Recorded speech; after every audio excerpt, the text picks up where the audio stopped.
The billionaire who couldn't let her go. The night he found her standing in the rain. He was a man who owned half of Manhattan, and the other half feared him. She was nobody, just the quiet assistant nobody noticed, the girl who made his coffee and kept her head down. Until one rainy night, she took the wrong train home, ignored 17 of his calls, and walked straight into a truth that would burn her old life to the ground. Because the most dangerous man in New York wasn't angry, she disappeared. He was terrified, and what he was about to confess would change everything. Stay with me until the very last word. Hit that like button and tell me in the comments what city you're watching from so I can see how far Elena's story has traveled tonight. Now, let's begin. The 2 train was wrong. Elena Hayes realized it somewhere between Chambers Street and a stop she'd never heard of, the overhead announcement crackling through a speaker that sounded like it had been submerged in coffee for a decade. She lifted her head from the window, blinked at her reflection, pale, tired, a small smear of mascara under her left eye, and then looked past it, out at the black tunnel sliding by in a blur of grease and graffiti. Wrong direction, completely wrong. No, she whispered to no one, because the car was almost empty. No, no, no.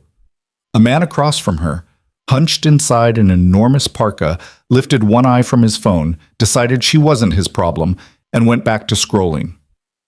A teenager near the door had his headphones on so loud, Elena could hear the tinny snare of a drum machine from 6 feet away.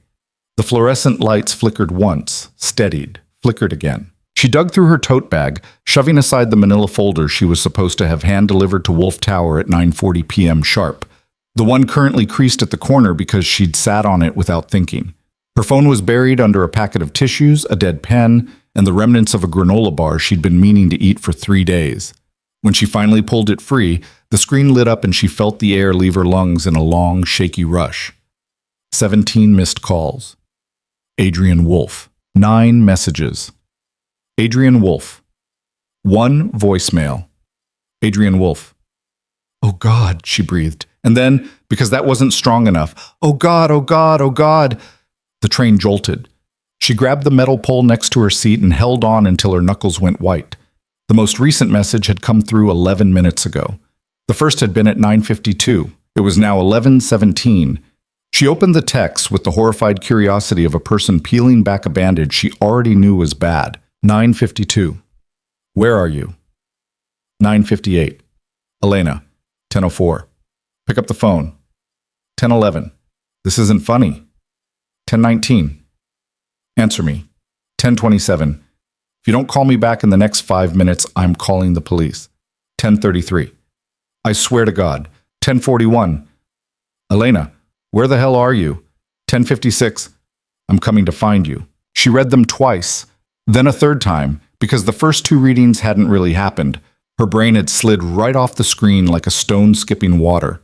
Her heart was doing something strange, fluttering in a way that felt dangerous, like a bird trapped in a room and hitting walls. Adrian Wolf did not text like this. Adrian Wolf did not text at all, most of the time.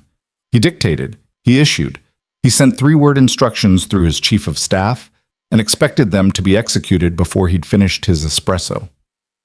In the 14 months Elena had worked for him, 14 months of fetching, dry cleaning, booking jets, surviving meetings where grown men left in tears, he had texted her personally, maybe 4 times. One of those times had just been a period. A single period. She'd spent an hour trying to figure out what it meant. This was not that man. This was a man in a panic, and that more than anything was what made her hands start to shake. The train pulled into a station. Elena pressed her face to the scratched plastic of the window, squinting at the tile mosaic on the opposite wall. Pelham Parkway. The Bronx. She was in the Bronx. She lived in Brooklyn. She was supposed to be in Midtown. 3 boroughs, wrong in 3 directions, and she'd been daydreaming so hard about a boss she couldn't read that she had ridden past her transfer an hour ago. Miss? A woman in an MTA vest leaned in through the doorway. You getting off or staying on, honey? Last stop's 2 up. Elena stumbled to her feet. I'm getting off. I need to go back. Other platform. The woman pointed with her chin. Train comes in 8 minutes. Elena nodded, scrambled off, and stood on the Bronx platform in the cold, staring at her phone while her breath came out in visible little clouds. It was February. She was wearing a coat she'd bought on clearance 2 winters ago because it had been the cheapest thing on the rack, and now one of the pockets had a hole in it large enough to lose her keys through. A draft came through the station like a knife. She tucked her chin into her scarf and opened the voicemail. She'd never listened to a voicemail from Adrian Wolfe before. He did not leave voicemails. He found that sort of thing beneath him. She pressed play. For 3 full seconds there was nothing, just breathing, heavy, controlled, like someone trying very hard not to lose it. And then his voice, low and ragged and stripped of every ounce of the polished steel she was used to. Elena. 1 word. Just her name. But it didn't sound like her name. It sounded like a prayer said by a man who had never been on his knees in his life and suddenly, tonight, found himself there. If you hear this, pick up your phone. Pick it up. Call me. I don't care what it is. I don't care what you did or didn't do. I need to know you're alive. I need to hear your voice. A pause. Something that sounded like a door closing hard in the background. A car horn. He was outside somewhere. If something has happened to you, I will... He stopped. She heard him exhale. It was not a clean sound. It was the sound of a man biting down on a sentence he couldn't finish in a recording that could be played back in a courtroom. Just call me, please. And then the click. Elena lowered the phone and stood very still on the empty platform. Please. Adrian Wolfe had said please to her once, maybe, in 14 months. And even then, she was pretty sure she'd imagined it. It was a word he didn't own, a word he didn't need because the world opened for him whether he asked or not. But he had said it just now, not as a command, as a beg. Something in her chest did a slow, terrified roll. She called him back. He picked up on the first ring. Where are you? Flat. No greeting, no relief. Just the question, clipped down to a blade. I took the wrong train. I was supposed to bring the Sheridan file to the office, and I got on the 2 going the wrong way. I don't know how. I must have... Where? Pelham Parkway Station, the Bronx. There was a pause so long she thought the call had dropped. Mr. Wolfe? Get on the next train going south. His voice was perfectly flat now, tamped down, but she could hear the tension underneath it like wire pulled taut. Stay in the car with other people. Don't stand near the doors. When you get to your building, I'll be there. You'll be... What? At your apartment. You don't even know where I... Elena. It was not a bark. It was quieter than that. Quieter and worse. Get on the train. She got on the train. For 52 minutes, she sat in a car that smelled faintly of old beer and the perfume of the woman next to her, who kept sneaking glances at Elena's face like she was trying to figure out what was wrong with her. And something was wrong with her, only not the kind of wrong that showed on the outside. Her cheeks weren't wet. Her hands weren't shaking anymore. She looked probably like a normal tired woman on a normal tired train. Inside, she was a building on fire. He knew her address. He had never been to her apartment. She had never told him where she lived. HR had her address, of course. She'd filled out the paperwork. But Adrian Wolfe did not read HR files for his assistants. He barely remembered her first name some mornings. He'd called her Hayes for the first 6 weeks, and when she'd finally timidly mentioned that her first name was Elena, he'd blinked at her over his laptop like she'd asked him to solve a riddle. Then he'd nodded once and said, "Fine." Elena. She told herself at the time that she was being pathetic for even caring. 14 months later, here she was, riding a late train home with 17 missed calls from that same man who was currently, if he was telling the truth, standing outside her apartment building at midnight. She thought of the way he walked into a room, shoulders first, the way every head turned, the way conversations died. She thought of the way he'd looked the first morning she'd started, when she'd spilled his espresso on his sleeve and spent the rest of the day preparing to be fired. He just looked at the stain, then at her, and said, "Get me another one. And a second for yourself. You look like you need it." She'd thought then, foolishly, that it was kindness. She was starting to think now that it was something else entirely. The train rattled through Manhattan, then under the river, then out into Brooklyn. By the time she climbed the stairs up out of the Borough Hall stop, it was 12:36 a.m., and a thin, cold rain had started. Not a real storm, the kind of half-hearted New York drizzle that seemed personally offended by your existence. She walked the 4 blocks to her building with her hood up, her head down, her stomach folded into origami, and then she turned the corner onto her street. A black car was parked at the curb in front of her building. Not a town car, not a livery cab. A matte black Mercedes with tinted windows and an engine that purred so quietly she almost didn't hear it over the rain. She knew that car. Everyone in the building where she worked knew that car. It belonged to a man who employed a driver 24 hours a day, which meant there was someone sitting in it right now, waiting, and leaning against the driver's side door, in a charcoal coat with the collar turned up against the rain and no umbrella, no hat, his dark hair flattened down against his forehead in wet strands, was Adrian Wolfe. He saw her before she saw him. She could tell, because by the time she registered his outline against the streetlight, he had already pushed off the car and started toward her, long strides eating up the sidewalk in a way that was not angry, exactly, but wasn't calm either. She stopped walking.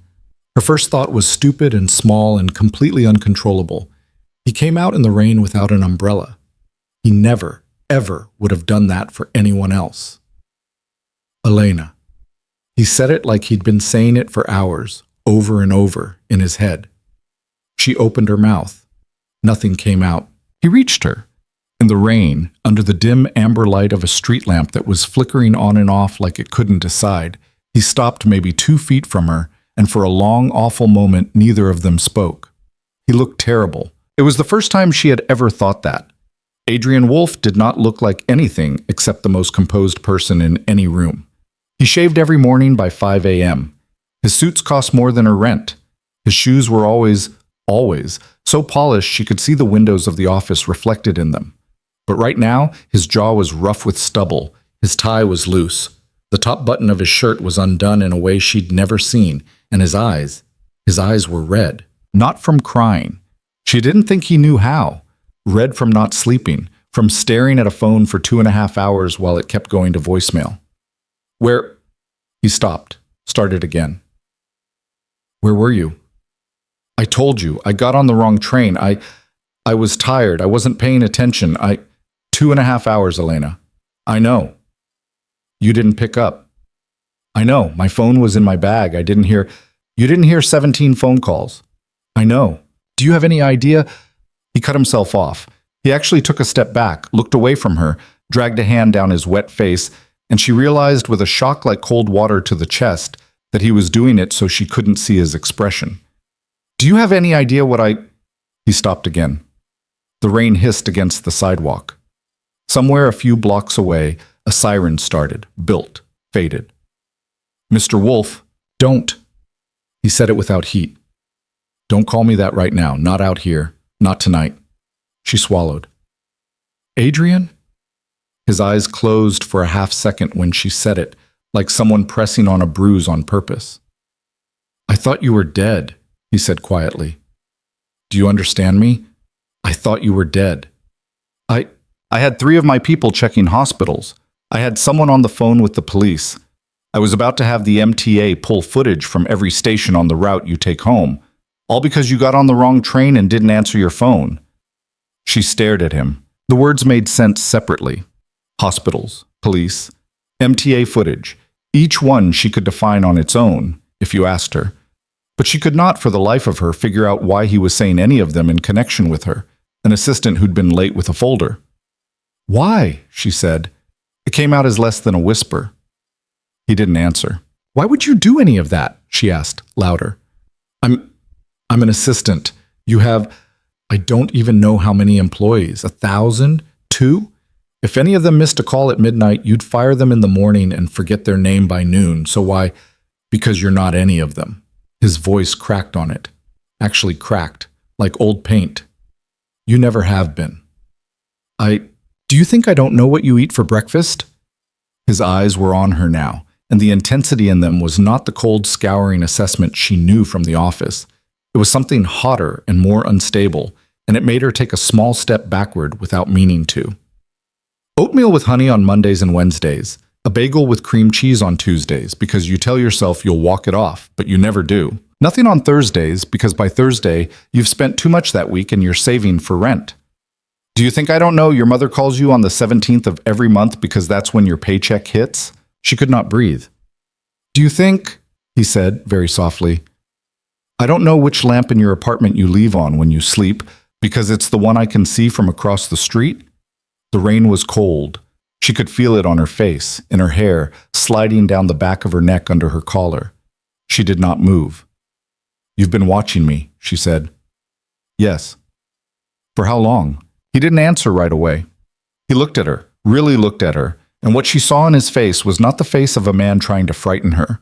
It was the face of a man who had been waiting a very long time to be allowed to say the thing he was about to say, and was still not sure he had earned it. Since the day you walked into the lobby for your interview, he said, 14 months ago.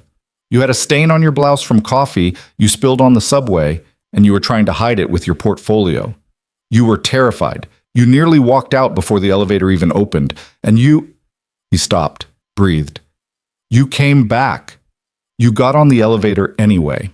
And when the interviewer asked you why you wanted to work at Wolf Holdings, you told her you didn't. Really. You just needed the salary.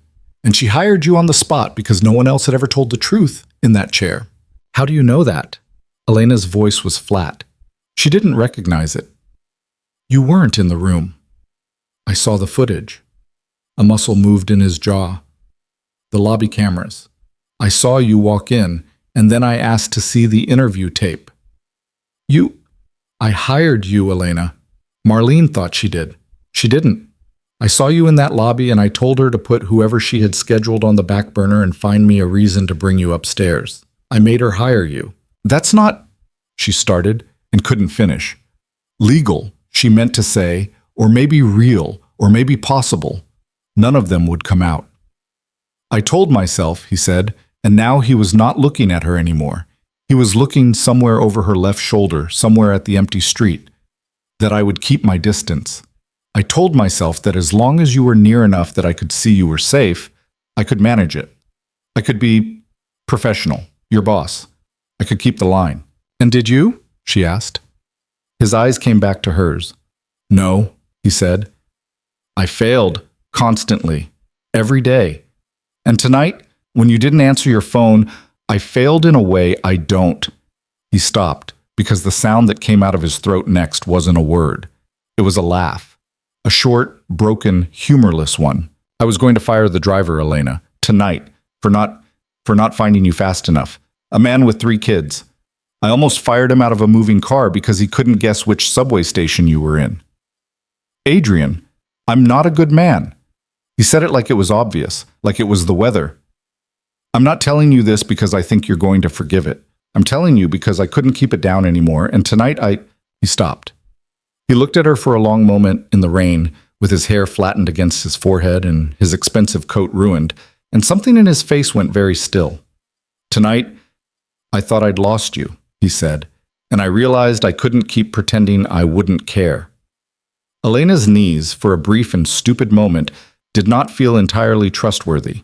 She locked them, straightened, lifted her chin, because her mother, God help her, had taught her that when everything in the world was collapsing, the one thing you could always do was keep your chin up like a woman who hadn't been told yet. I need to go inside, she said. Something shuddered in his face. Of course, I need to think. I don't know what to do with any of this. I don't know you. I thought I knew you. I made your coffee for 14 months and I didn't know. I know. Don't follow me. I won't. Don't call me tonight. I won't. She took a step around him toward her building. He did not move to stop her. He stood there, soaked, with his hands in his coat pockets, and watched her walk past. She made it 3 steps before she stopped. She didn't turn around. She just stopped, staring at the water running down the crack in the sidewalk in front of her building. Adrian. Yes. Immediate. Why tonight? The rain was louder on her hood than it had been a minute ago. You've been doing whatever this is for over a year. Why tonight? Why come here? Why tell me? There was a long pause. Because tonight I believed for almost 3 hours that I was never going to see you again, he said. And it turns out I would rather you hate me and be alive than love me and be anywhere I can't reach. She walked into her building without looking back. She didn't know how long she stood in the lobby with her back against the inside of the front door, her wet coat dripping onto the cracked tile, her breath coming in and out in a way that was too fast. She didn't remember climbing the 5 flights to her apartment. She didn't remember the key in the lock. She only remembered later the way her hand had shaken so hard she'd had to brace her wrist with her other hand just to get the key into the slot. Inside, her apartment was the same. That was the thing that broke her in the end. Not the confession, not the rain, not the 17 missed calls or the voice on the voicemail or the eyes in the streetlight. It was walking into her tiny studio, the fold-out couch she slept on because it was cheaper than a bedroom, the one lamp she always left on because she was afraid of the dark in a way she'd never admitted to anyone, the half-eaten container of lo mein from 3 nights ago she still hadn't thrown away, and seeing that it was exactly the same as it had been when she'd left it that morning. Everything had changed tonight. Everything. And her apartment had not gotten the memo. She sat down on the edge of the couch with her wet coat still on and her tote bag still across her chest, and she stared at the one lamp, the one she left on when she slept, the one I can see from across the street. She looked very slowly toward her window. Her window faced the street. Across the street, on the 5th floor of the building opposite hers, there was an apartment that had, for as long as she'd lived here, been dark. She'd assumed it was vacant. She'd even been grateful. No neighbors to watch her change with the blinds up, no one across the way to see when she cried. The apartment was dark now too, but there was a faint shape against the window, a figure standing, not moving. She watched it for a long time. She did not know exactly when she understood that it was watching back. She did not sleep. She sat on the couch until her coat stopped dripping, then she peeled it off and dropped it on the radiator. Then she made tea.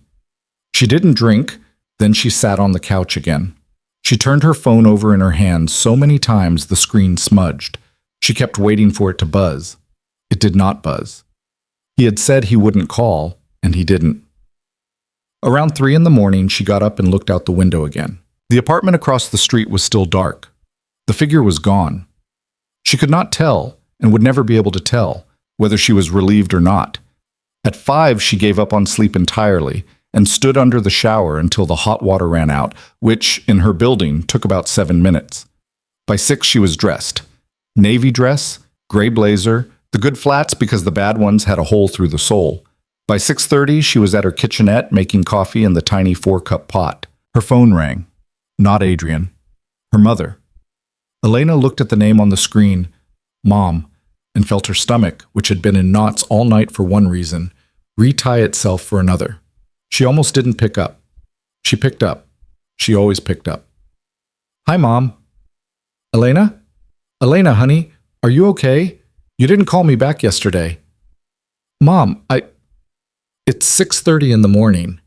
I know, I'm sorry, but listen, I have to ask you something and I don't want you to get upset. I don't want you to get upset was the sentence Diane Hayes had used across Elena's entire life to introduce every single thing that was going to upset her. Elena closed her eyes. What is it? Craig got laid off. Craig was her mother's boyfriend, her 3rd since the divorce. Elena had met him twice and disliked him both times, though she had never been able to articulate why beyond the way he looked at her for too long when she came through the front door of her mother's house.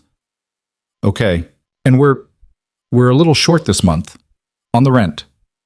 Mom, it's just this month, honey, I promise. Just this one time. Elena opened her eyes. She looked at the coffee dripping into the pot.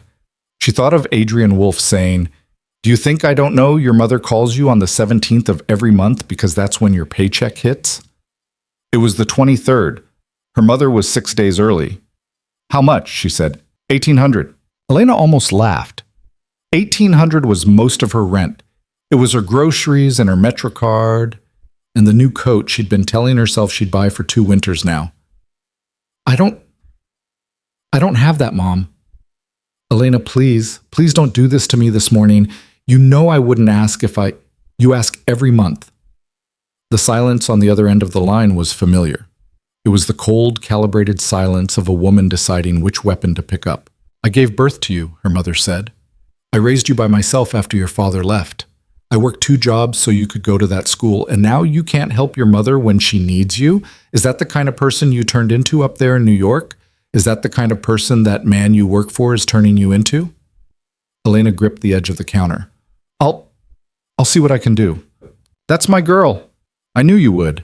You've always been a good girl, Elena. You've always been my good girl. Mom, I love you, baby. Mommy loves you. Have a good day at work, okay? Don't let that man be mean to you. She hung up. Elena stood in her kitchenette for a long time with the phone still held to her ear, listening to the dead air.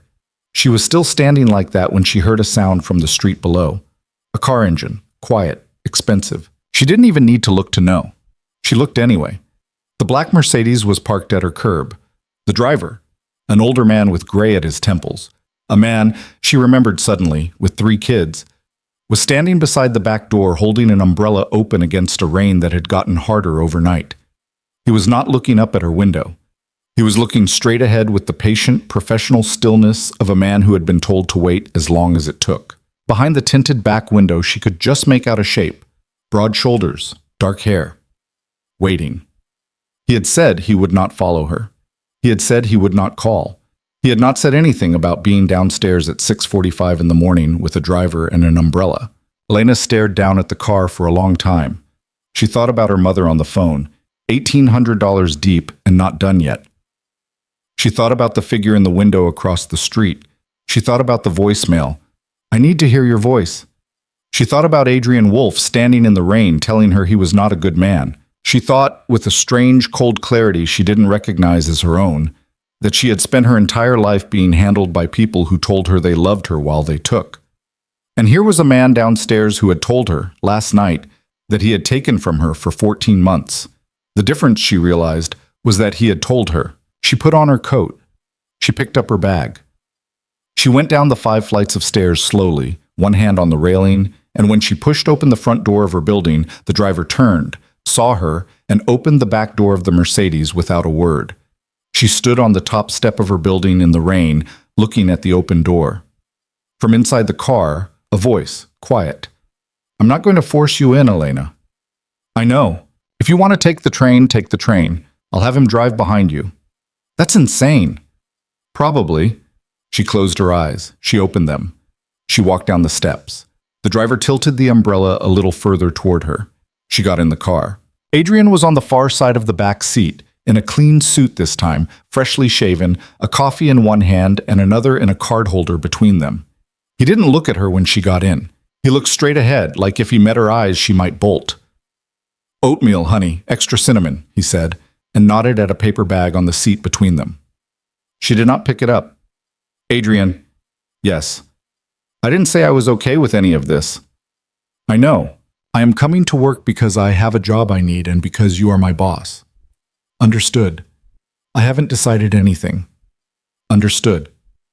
And if I decide I want you to stop, all of it, the watching, the calling, the car, the apartment across the street, you stop.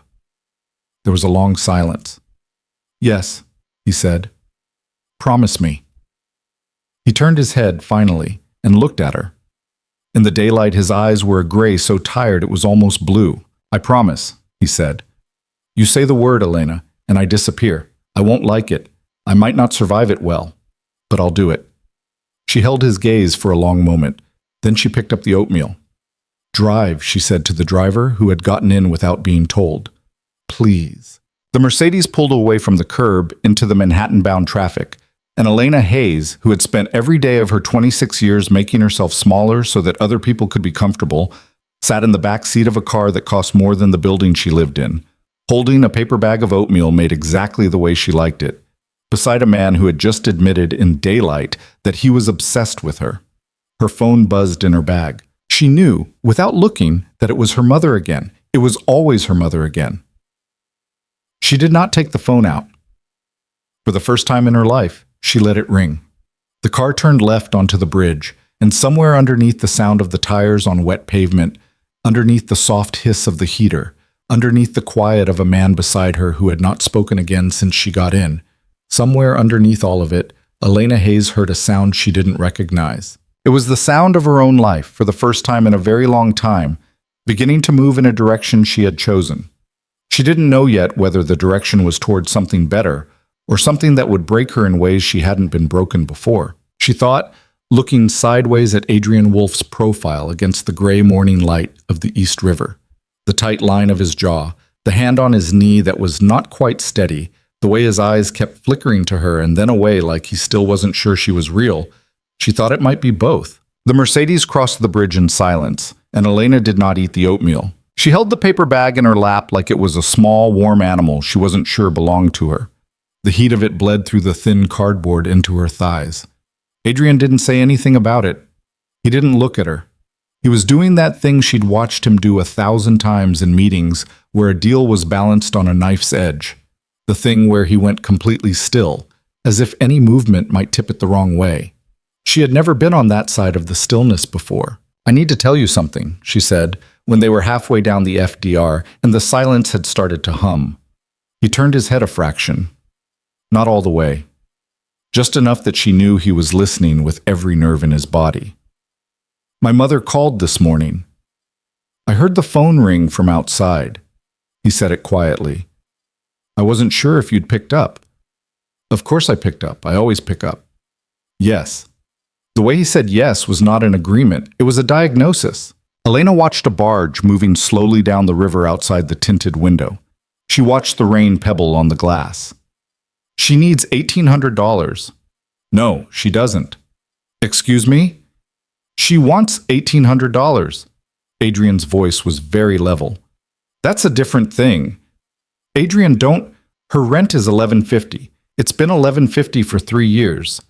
I know because I had someone look." Elena's head turned so fast her hair caught in the collar of her coat. "You had someone look at my mother's rent?" "Yes." "When?" 3 months after you started." She stared at him. He stared straight ahead at the partition between them and the driver, and she realized after a second that he was holding his coffee so hard the paper cup was beginning to deform. "Why?" "Because the first time I saw her number come up on your phone, you went pale and left the room. And you came back 10 minutes later and you ate your lunch like nothing had happened, but you didn't eat your bagel that week. Or the next one. And He stopped, breathed. "I wanted to know what kind of person could make you look like that with a phone call." "You had no right." "I know." Adrian, you had no right to... "I know, Elena. And $11.50 isn't... That's not the point. She has bills. She has a man named Craig Delaney, who moved in with her 4 months ago, who has a record for domestic battery in 2 states, who hasn't worked since August, and who cashes your mother's disability checks the same day they arrive. She's been sending him money out of what you send her, not all of it. Enough that when you send $1,800, about $1,200 of it is going to his Cash App within 48 hours. Elena felt her throat close. "Stop. Elena, stop talking. Stop. Right now." He stopped. She stared down at the paper bag of oatmeal in her lap. The condensation from the heat of it had softened the corner where she was gripping it, and her thumb had punched through the cardboard without her noticing. A little smear of honey had leaked onto her palm. She set the bag down on the seat between them very, very carefully, like it was something that might break. "I don't want to know any of this," she said. "I don't want to know any of this, and you don't get to know any of this, and the fact that you do know any of this is... It's wrong," he said. "I know." "Then why did you do it?" "Because I was afraid she was hurting you," he said, "and I didn't know what else to do." "You could have asked me." "You wouldn't have told me." She opened her mouth to argue. She closed it. He was right. She wouldn't have. The car pulled off the FDR and slid into the grid of midtown streets, and she watched the buildings climb taller outside the window, and she tried to remember the last time she had told anyone, but anyone at all, the truth about her mother, about the phone calls, about the money, about the way she had spent the last decade of her life pretending she was an only child of a devoted single mother, when the truth was she'd been raising her mother since she was 11 years old. She could not remember. There was no one. There had never been anyone. "I'm not your project," she said quietly. "No. I'm not a thing to fix. I know. I've been taking care of myself for a long time. I know that too." His voice had gone very low. That's one of the things I can't stop thinking about. She didn't look at him. Adrian? Yes. I'm not going to send her the money. There was a pause. Okay. I mean it. I'm not doing it. Not this month. Not to... She couldn't say the man's name. Not to pay for whatever you just told me I've been paying for. I'm not doing it. Okay. She's going to call back. There's going to be a voicemail by lunchtime and another one by 3. And by tonight, she's going to be crying on my voicemail. She's going to tell me I'm ungrateful. She's going to tell me my father left because of me. She's going to... Her voice caught. She hated that. She pressed her tongue hard against the roof of her mouth. She always does. I know. How do you know? He was quiet. Adrian, how do you know? I've heard some of them. You've not recorded. I didn't record you, Elena. I wouldn't. Sometimes when you were at your desk, you'd step away and leave your phone, and a voicemail would play out loud because you'd left the volume up. And I'd be in my office, and the door would be open. And you listened. Once I realized who it was. Yes. She exhaled slowly through her nose.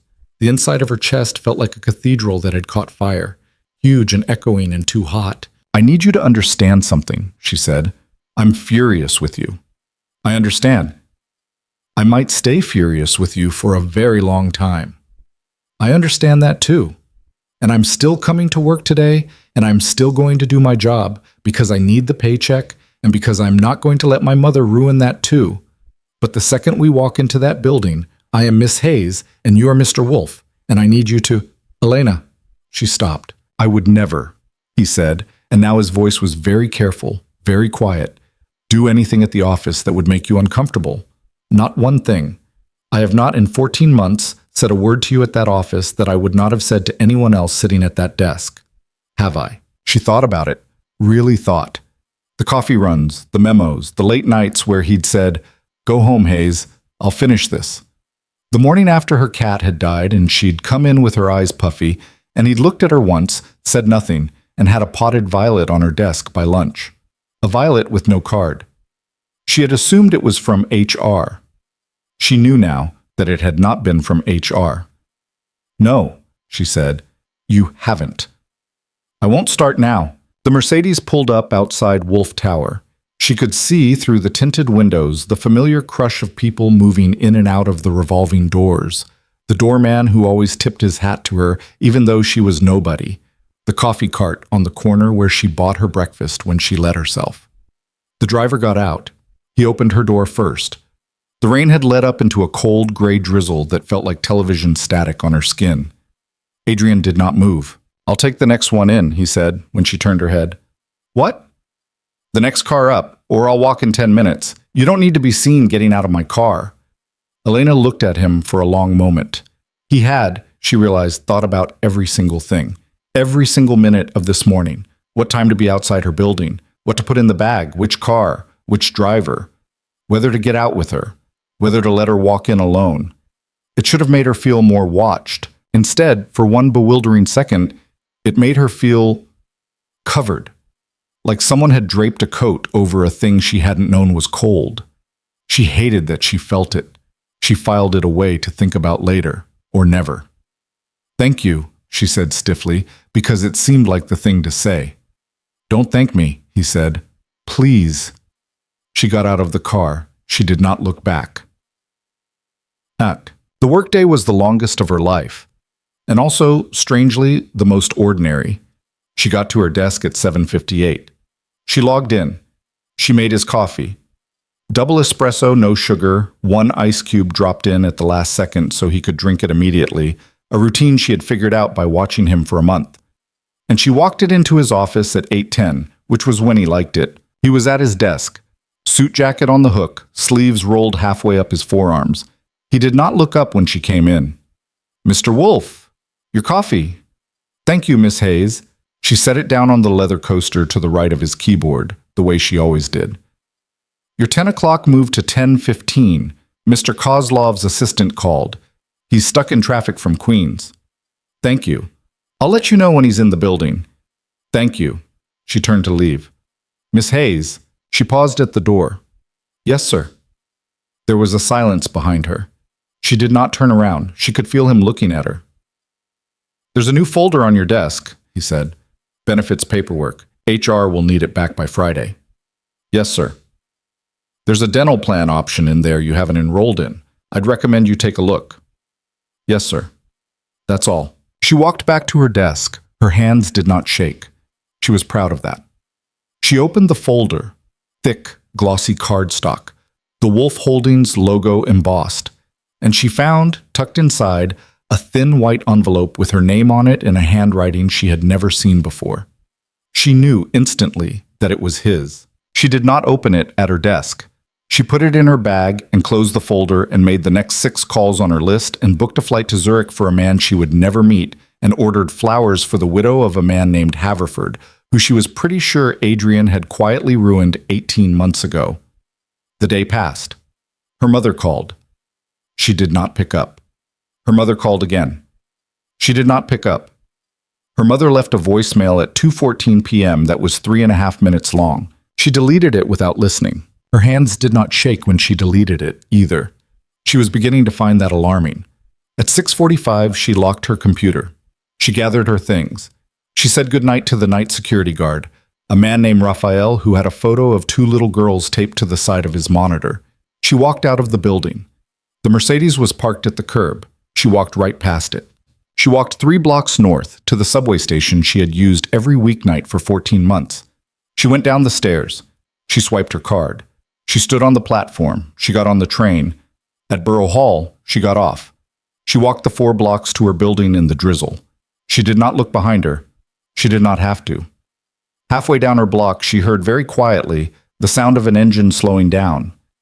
She did not turn. She went into her building. She climbed the 5 flights. She locked her door behind her. Only then did she take the envelope out of her bag. She sat on the edge of the couch with her coat still on, and she slit the envelope open with her thumbnail. Inside was a single folded sheet of paper. Elena, I am not going to write anything here I could not say to your face. I know you went home on the train. I told the driver to follow from a distance. If that is too much, tell me, and tomorrow he won't. Your mother called 9 times today. I only know because I saw you look at your phone. I do not know what she said in the voicemail you deleted at 2:17 this afternoon. I am telling you that I saw you delete it so that you know I am trying very hard not to lie, even by silence, ever again. I want you to know one more thing, and then I will stop for tonight. 14 months ago when I saw you in the lobby, the reason I made Marlene hire you was not what I told myself at the time. I told myself I saw a girl who needed a job. That was not it. I saw a girl who apologized to the revolving door when it bumped her. I had been in rooms my whole life with people who took up every inch of space they could steal, and I walked past the lobby cameras that morning and saw a girl say sorry to a door, and I thought, someone has spent a long time teaching her she is in the way.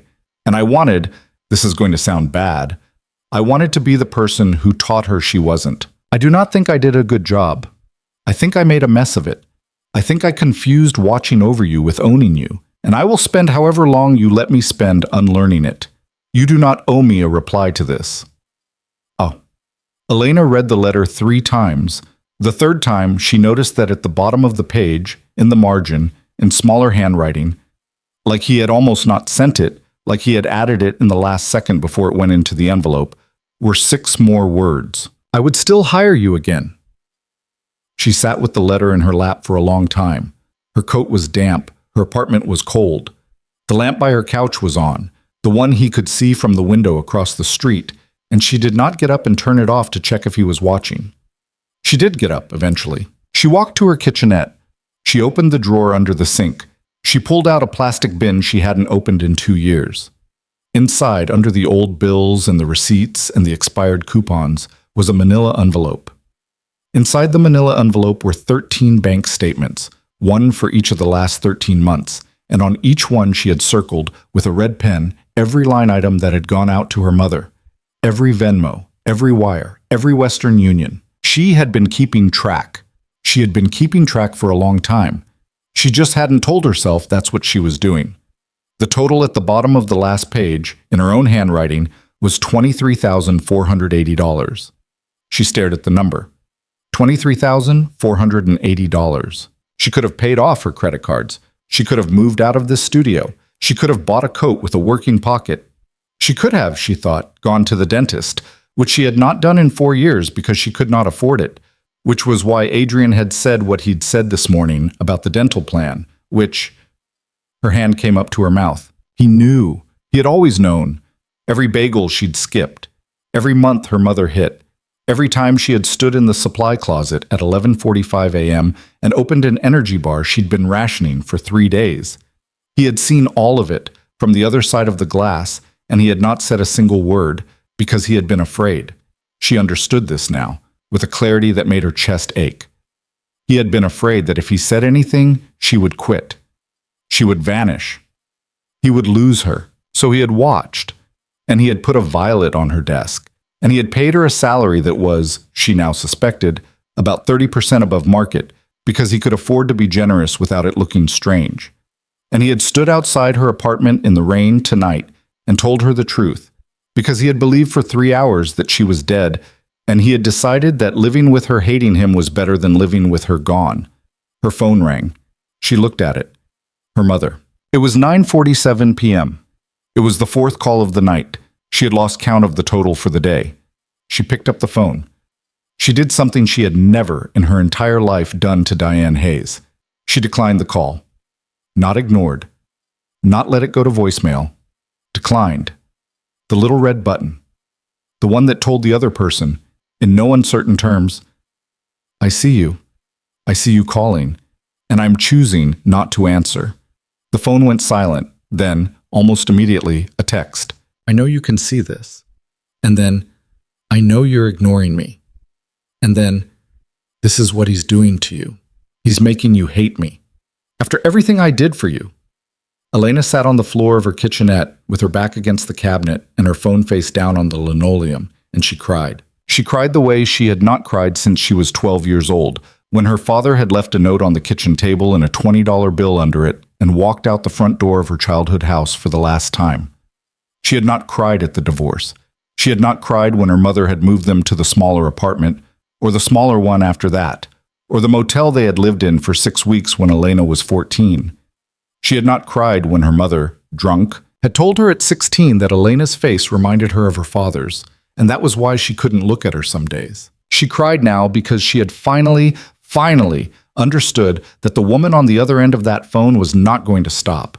Not this year, not next year, not when Elena was 40, not when Elena was 50, not until one of them died. And then, whichever one went first, the other would find a way to haunt the one left. She cried for 20 minutes. She cried until her ribs hurt. She cried until her nose was so blocked she had to breathe through her mouth. When she was done, she picked up the phone, and she did not call Adrian. She texted him. Are you awake? The answer came in under 10 seconds. Yes. She stared at the screen. I don't want you to come over. I don't want you to say anything. I just want to know you're there. There was a pause, a longer one. Then, I'm here.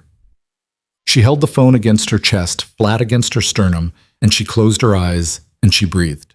After a minute, her phone buzzed once more. You don't have to reply. I just want to say one thing. You are allowed to be furious at your mother and still love her. Those are not opposites. You are not betraying her by protecting yourself. I know you were raised to think so. You weren't. Sleep if you can. She slept. Not well. Not long. But she slept. The next morning, the black Mercedes was at her curb again. This time she got in without arguing. He looked up from his phone when she opened the door. He did not smile. She was starting to understand he almost never smiled, that what he did instead was this small thing with his eyes where they lit a half shade warmer. But he did that thing, and he handed her, without a word, a paper cup of coffee, the exact way she liked it. Morning, Miss Hayes. Morning, Mr. Wolf. They did not speak the rest of the way to Midtown, and so it went for 9 days. 9 days of the black car in the morning. 9 days of the oatmeal she sometimes ate and sometimes didn't.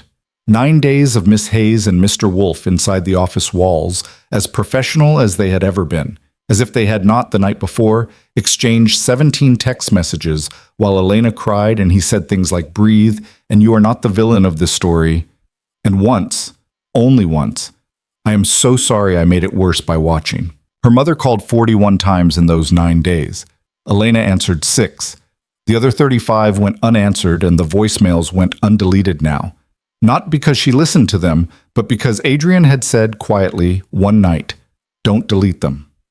If this gets ugly, you may want them," and she had understood with a small sick lurch what he meant. On the 10th day, the calls stopped. That should have been relief. It wasn't. Elena knew her mother too well.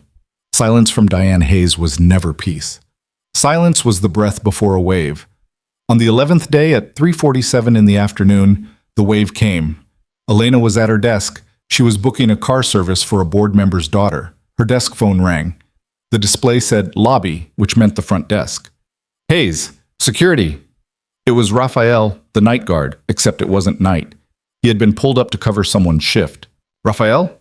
What's up? Miss Hayes, there's a woman here for you, and a man. Elena's stomach went cold. What are their names? Raphael's voice got careful. The woman says she's your mother. The man... He paused. The man hasn't said anything yet. He's just standing there. Elena closed her eyes. Does he look... He looks like a guy I wouldn't want in my building after hours, Miss Hayes. Yeah. She opened her eyes. She looked across the bullpen at the closed door of Adrian Wolf's office. Raphael, put them on hold. Don't let them up. Do not let them pass the turnstiles. Wasn't going to. I'll be right down. She hung up the phone. She sat for a second. Her hands were cold. Her face was hot. Her chest was doing the fluttering thing again. Then she stood up and she walked, slowly but without stopping, past her desk, past the bullpen, to the closed door of Adrian's office. She did not knock. She opened the door. He was on a call. He looked up. Whatever he saw on her face made him say, "Nelson, I'll call you back," and hang up mid-sentence. My mother is in the lobby. He stood up so fast his chair rolled back and hit the window behind him. With a man, Elena said. Raphael thinks, he's not sure, but he thinks, Craig. Adrian's voice had gone to a place she had heard him use exactly once before, on a phone call with a lawyer last summer, right before a man had lost everything he owned. Is she bringing Craig Dulaney into my building? I don't know what he looks like. Raphael said, stay here. Adrian, stay. Here. No. She said it without raising her voice, and it stopped him halfway to the door.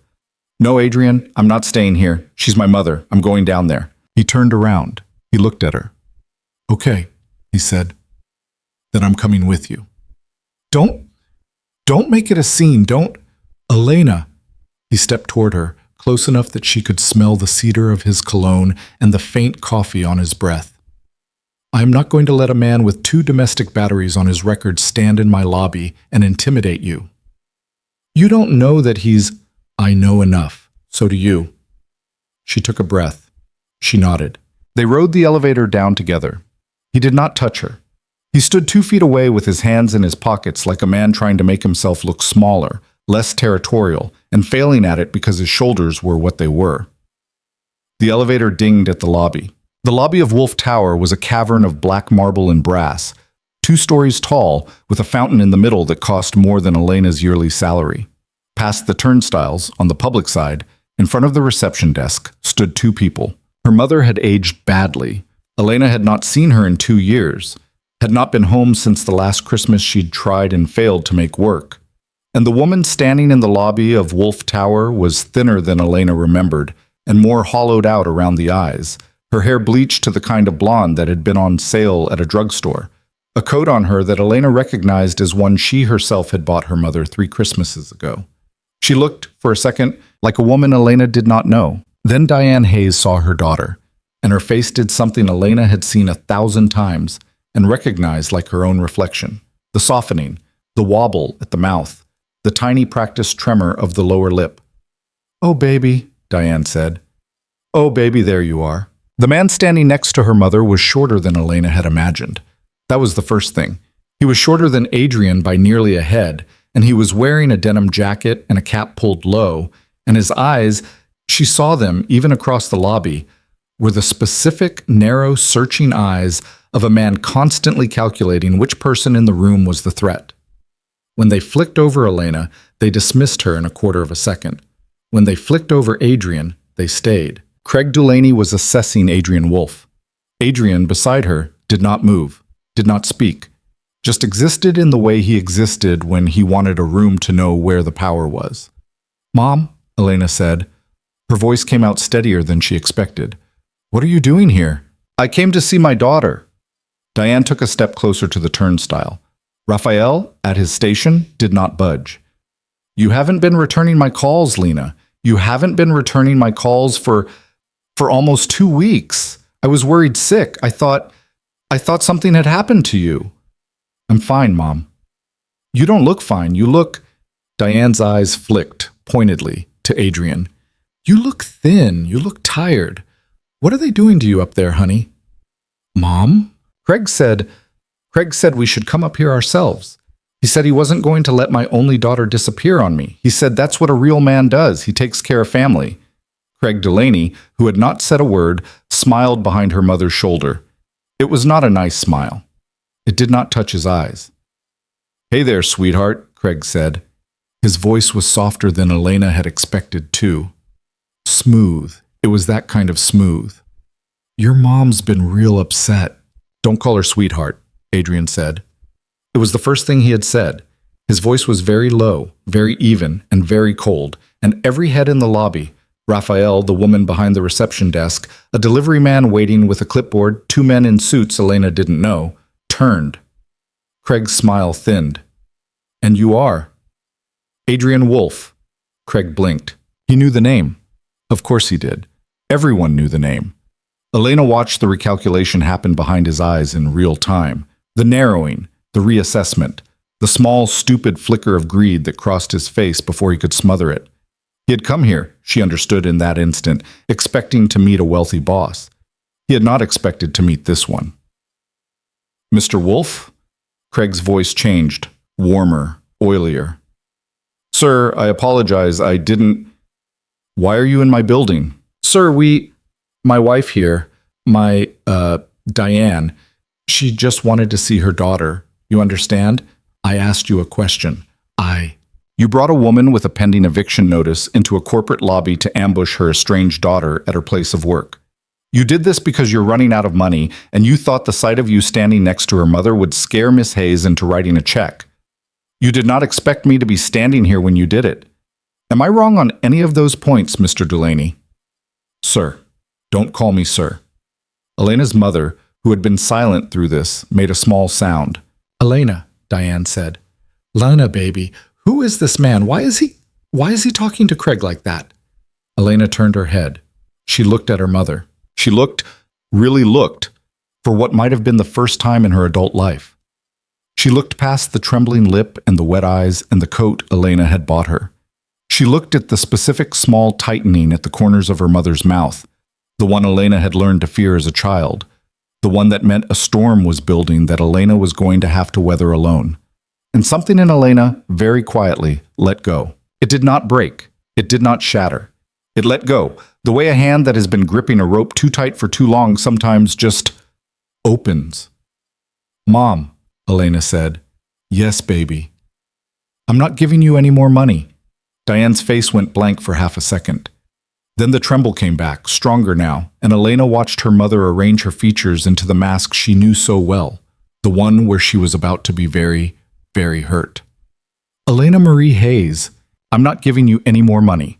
Not this month, not next month, not ever. I am not your bank. I have not been your daughter to you in a long time. I have been your ATM and your therapist, and the reason you get to keep a boyfriend who treats you like an envelope with your name on it, and I am done." "How dare you?" "I'm not finished." The lobby was very quiet.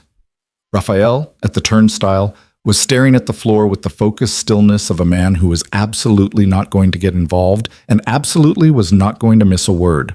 "You are not going to call me again." Elena's voice was shaking, but she was not. "You are not going to text me again. You are not going to show up at my apartment, which I am sure is what you were going to do next. You are not going to send Craig anywhere near me. If you do any of those things, I will. She faltered. She did not know what she would do. She had never threatened anyone in her life. She will call her attorney, Adrian said quietly, and I will call mine. And Mr. Delaney, who I believe is in violation of at least one outstanding protective order from a previous partner, will be introduced to the New York Police Department. Is that clear? You son of a... Craig started. Craig. Diane put a hand on his arm. Her voice was cold now, not crying. Shut up. She looked back at her daughter. Is this what you want, Elena? Is this how you want this to end? Because I'm telling you right now, if you do this, I'm never... Mom. Elena's voice cracked. She did not try to hide it. Please don't make this a threat. Please just leave. Please just go. I love you. I don't know if I'll always love you. I don't know. I might not. But I love you right now, and I am asking you please to leave my workplace and leave me alone. Her mother stared at her. Elena watched across the marble lobby the moment her mother decided how to take it. She watched Diane choose, as she had always chosen, the version that hurt the most. Her face hardened. Her mouth made a small, tight, cruel shape. Her eyes went flat. You're going to regret this, Diane said. You're going to be alone, Elena. This man, whoever he is, whatever he's doing for you, he's going to leave too. They all leave. Your father left. And when he does, you're going to call me, and I'm not going to pick up. Okay, Mom. I mean it. I believe you. Diane turned. She took Craig's arm. Craig, smart enough now not to open his mouth, let her. They walked out of the lobby of Wolf Tower together, a small woman in a second-hand coat and a smaller man in a denim jacket, and they did not look back. The revolving door spun. It bumped Craig's shoulder on the way through, and he cursed under his breath. The lobby was silent again. Elena stood in the middle of it. She did not cry. She was surprised by that. She had expected to cry, and she did not. What she felt instead for a long, strange, floating moment was nothing at all. And then, like a dam letting go somewhere in her chest, she felt tired. She felt so tired she almost sat down on the marble floor. Miss Hayes, Adrian's voice, very close, not touching her. Do you want to go back upstairs? No? Do you want to go home? No? Do you want to go outside? Yes, she said. Please. Outside. Please. He walked her to the revolving door. He did not touch her. He walked half a step behind her, the way a man walks behind a person he does not want to crowd but cannot bear to have out of reach. Raphael at the turnstile looked up as they passed. He caught Elena's eye. He did something very small and very human. He nodded at her, once, with his jaw clenched, like a man paying respect. Elena pushed through the revolving door onto Fifth Avenue. The afternoon air hit her in the face, cold and exhaust damp, and full of the sound of a city that did not care what had just happened in a lobby 200 feet behind her. She stood on the sidewalk in her office clothes without her coat. She had not thought to grab her coat. She didn't care. She turned her face up toward the sky between the buildings, and she closed her eyes, and she breathed in and out and in and out until her ribs stopped feeling like they had been wired shut. Adrian. Yes. I don't feel free. I know. I thought I would. I thought I'd feel something big, and I don't. I just feel empty. Yeah. That part passes, he said. Eventually. I can't tell you when, but it passes. She opened her eyes. She looked at him.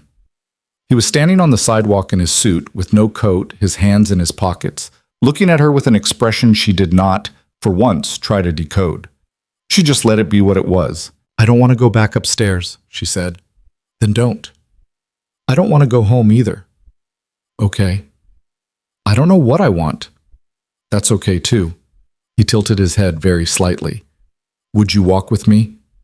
Where? Nowhere, just around the block. However many blocks you want. I won't make a plan. She almost laughed. She didn't quite, but almost. It was the closest thing to a laugh that had come out of her in 2 weeks. Okay, she said. They walked. She did not know at the time how many blocks they walked, or in what direction, or for how long. She only knew that somewhere around the 4th or 5th corner, she turned her head and he was still beside her, matching his stride to hers without making it obvious, his hands still in his pockets, his breath fogging in the cold. She knew, somewhere around the 8th, that she had stopped shivering. She knew, somewhere around the 10th, that he had shrugged out of his suit jacket without a word and draped it over her shoulders, and she had not objected, and he had not said anything about it, and they had kept walking. At some point, the sky over Manhattan turned from gray to pale, bruised gold. At some point, Elena Hayes understood, with a calmness that surprised her, that the life she had been living up to that afternoon was over. She did not know, yet, what was going to replace it. She walked beside the man who had, in 14 months, learned which lamp she left on at night, and she let herself, for the first time in as long as she could remember, not know. They walked until the gold in the sky had drained out of it, and the streetlights had come on one by one, like somebody flipping switches in a long hallway. Elena did not notice when they stopped. She just realized, somewhere around 57th Street, that they had been standing at a corner for a while, not waiting for a light, because the light had already changed twice and neither of them had crossed. "I need to eat something," she said. "Yes." "I haven't eaten today." "I know. You've been counting." "I stopped counting," he said. "A long time ago. I just noticed." She looked sideways at him. He did not look back. He was looking at the traffic. "There's a place 2 blocks east," he said. "Small, old. The owner doesn't know who I am, and he doesn't care. Would that be all right?" "Does anywhere in this city not know who you are?" "A few places. I keep them." They walked the 2 blocks. The place was what he'd said. Small, old, a narrow storefront wedged between a dry cleaner and a shoe repair, with a hand-painted awning and a window so fogged from the radiator inside that Elena couldn't see past it. A bell jingled when Adrian pushed the door open. A man behind the counter, balding and short and wearing an apron that might have been white in 1987, looked up, saw Adrian, grunted, and pointed at a booth in the back. "Pick a seat. Sit down. I'll bring the menu when I'm dead." "Hello, Sol." "I said when I'm dead." Adrian let Elena slide into the booth first. She sat down on red vinyl that squeaked and had a small split in the corner patched with duct tape. The table was formica. The salt and pepper shakers were mismatched. There was a jukebox in the corner that was clearly broken and had been for years. She felt, in a strange way she could not explain, safer in this booth than she had felt anywhere in weeks. Adrian sat across from her. He set his phone, screen down, on the table between them and slid it toward the wall. It was the first time she had seen him voluntarily set it down in 14 months. "He doesn't like rich people," Adrian said, nodding toward Saul. "He likes me because I was poorer than he was the first time I came in here." "How old were you?" 16. "You were poor at 16? "I was a lot of things at 16. Sol appeared at their table with 2 menus, slapped them down, and walked away without a word.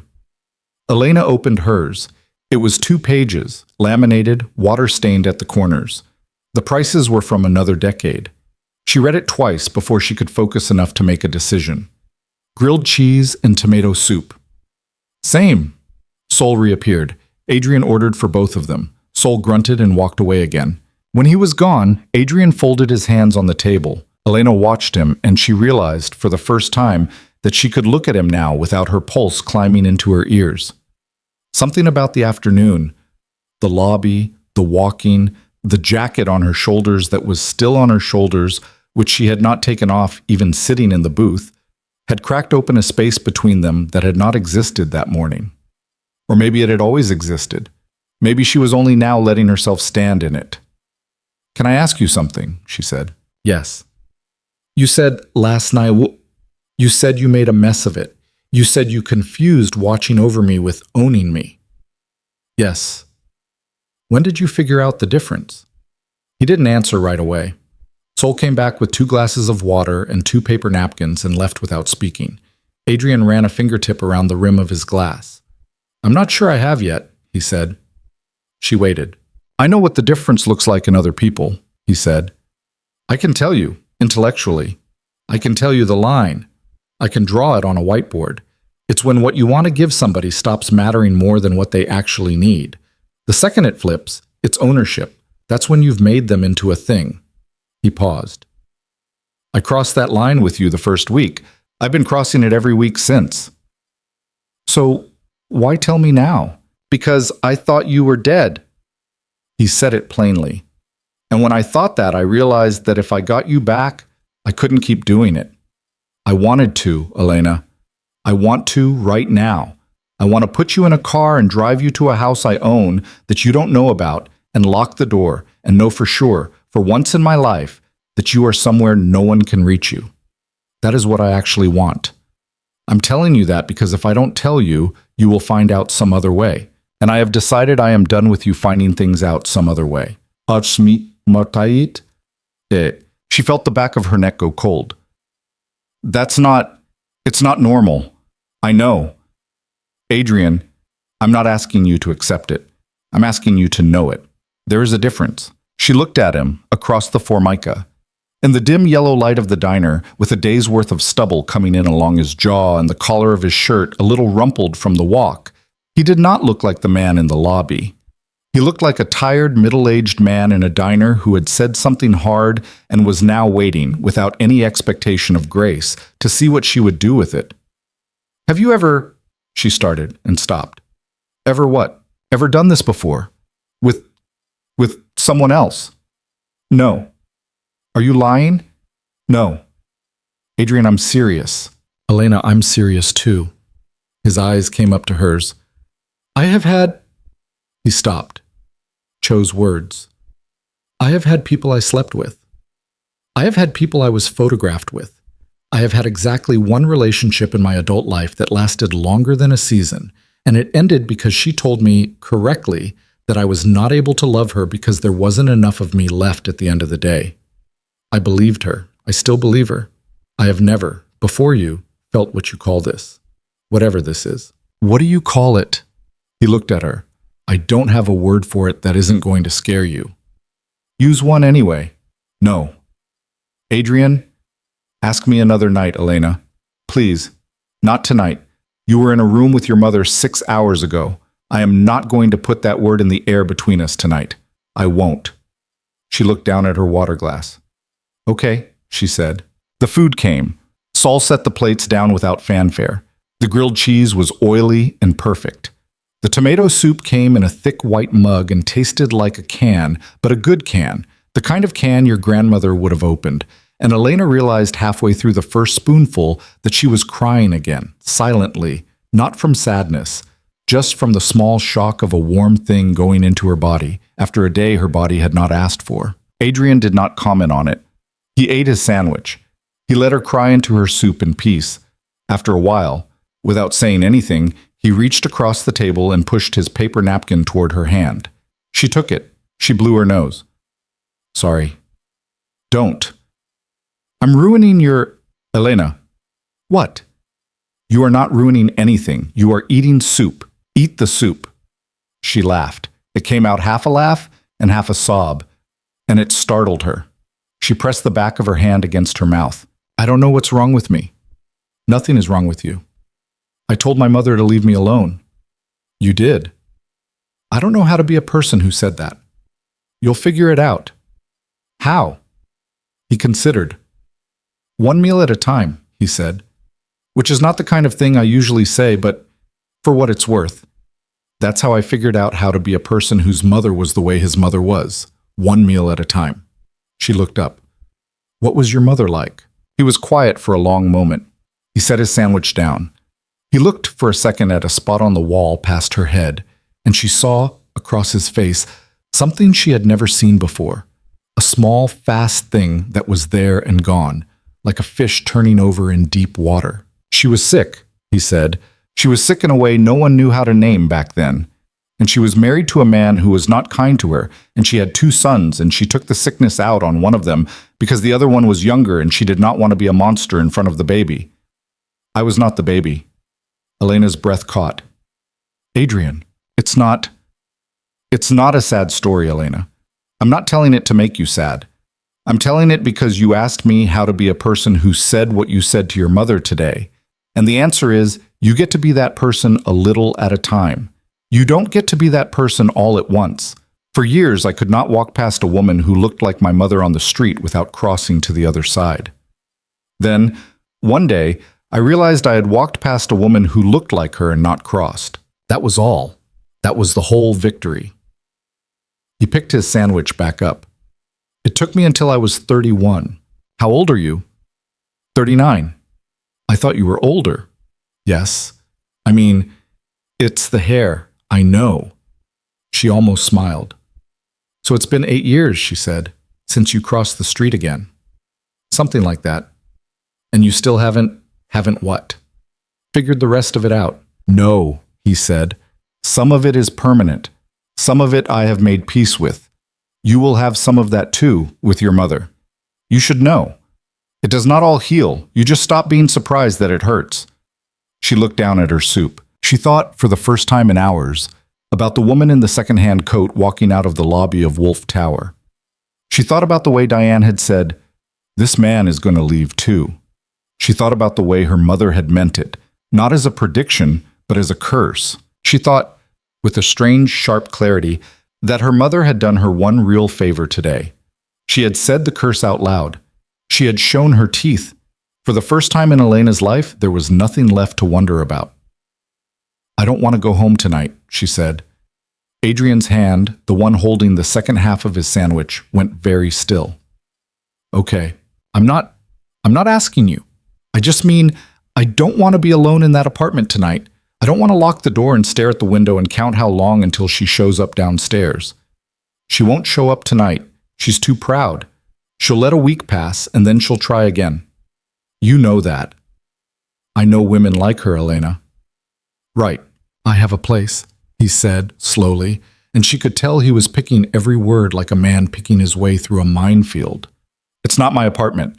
My apartment is not a place you want to sleep the first night you're not sleeping at your own place. There's too much of me in it.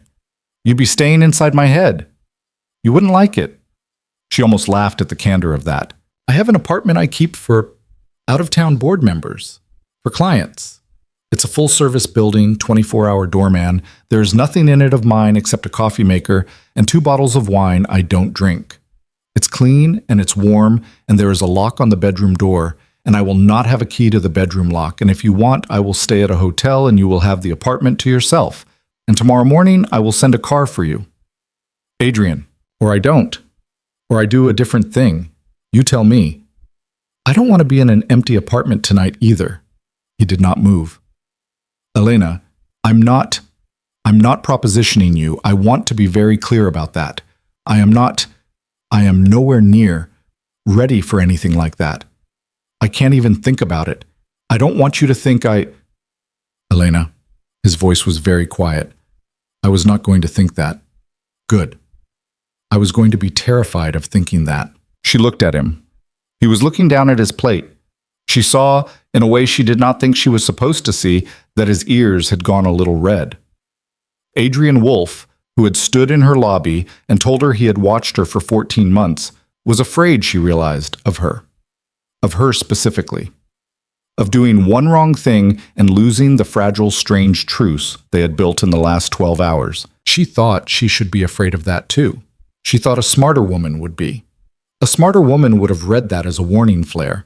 Instead, she felt the smallest loosening in her chest, the kind of thing she did not have a word for yet. "There's a couch," he said, "in the apartment. I will take the couch.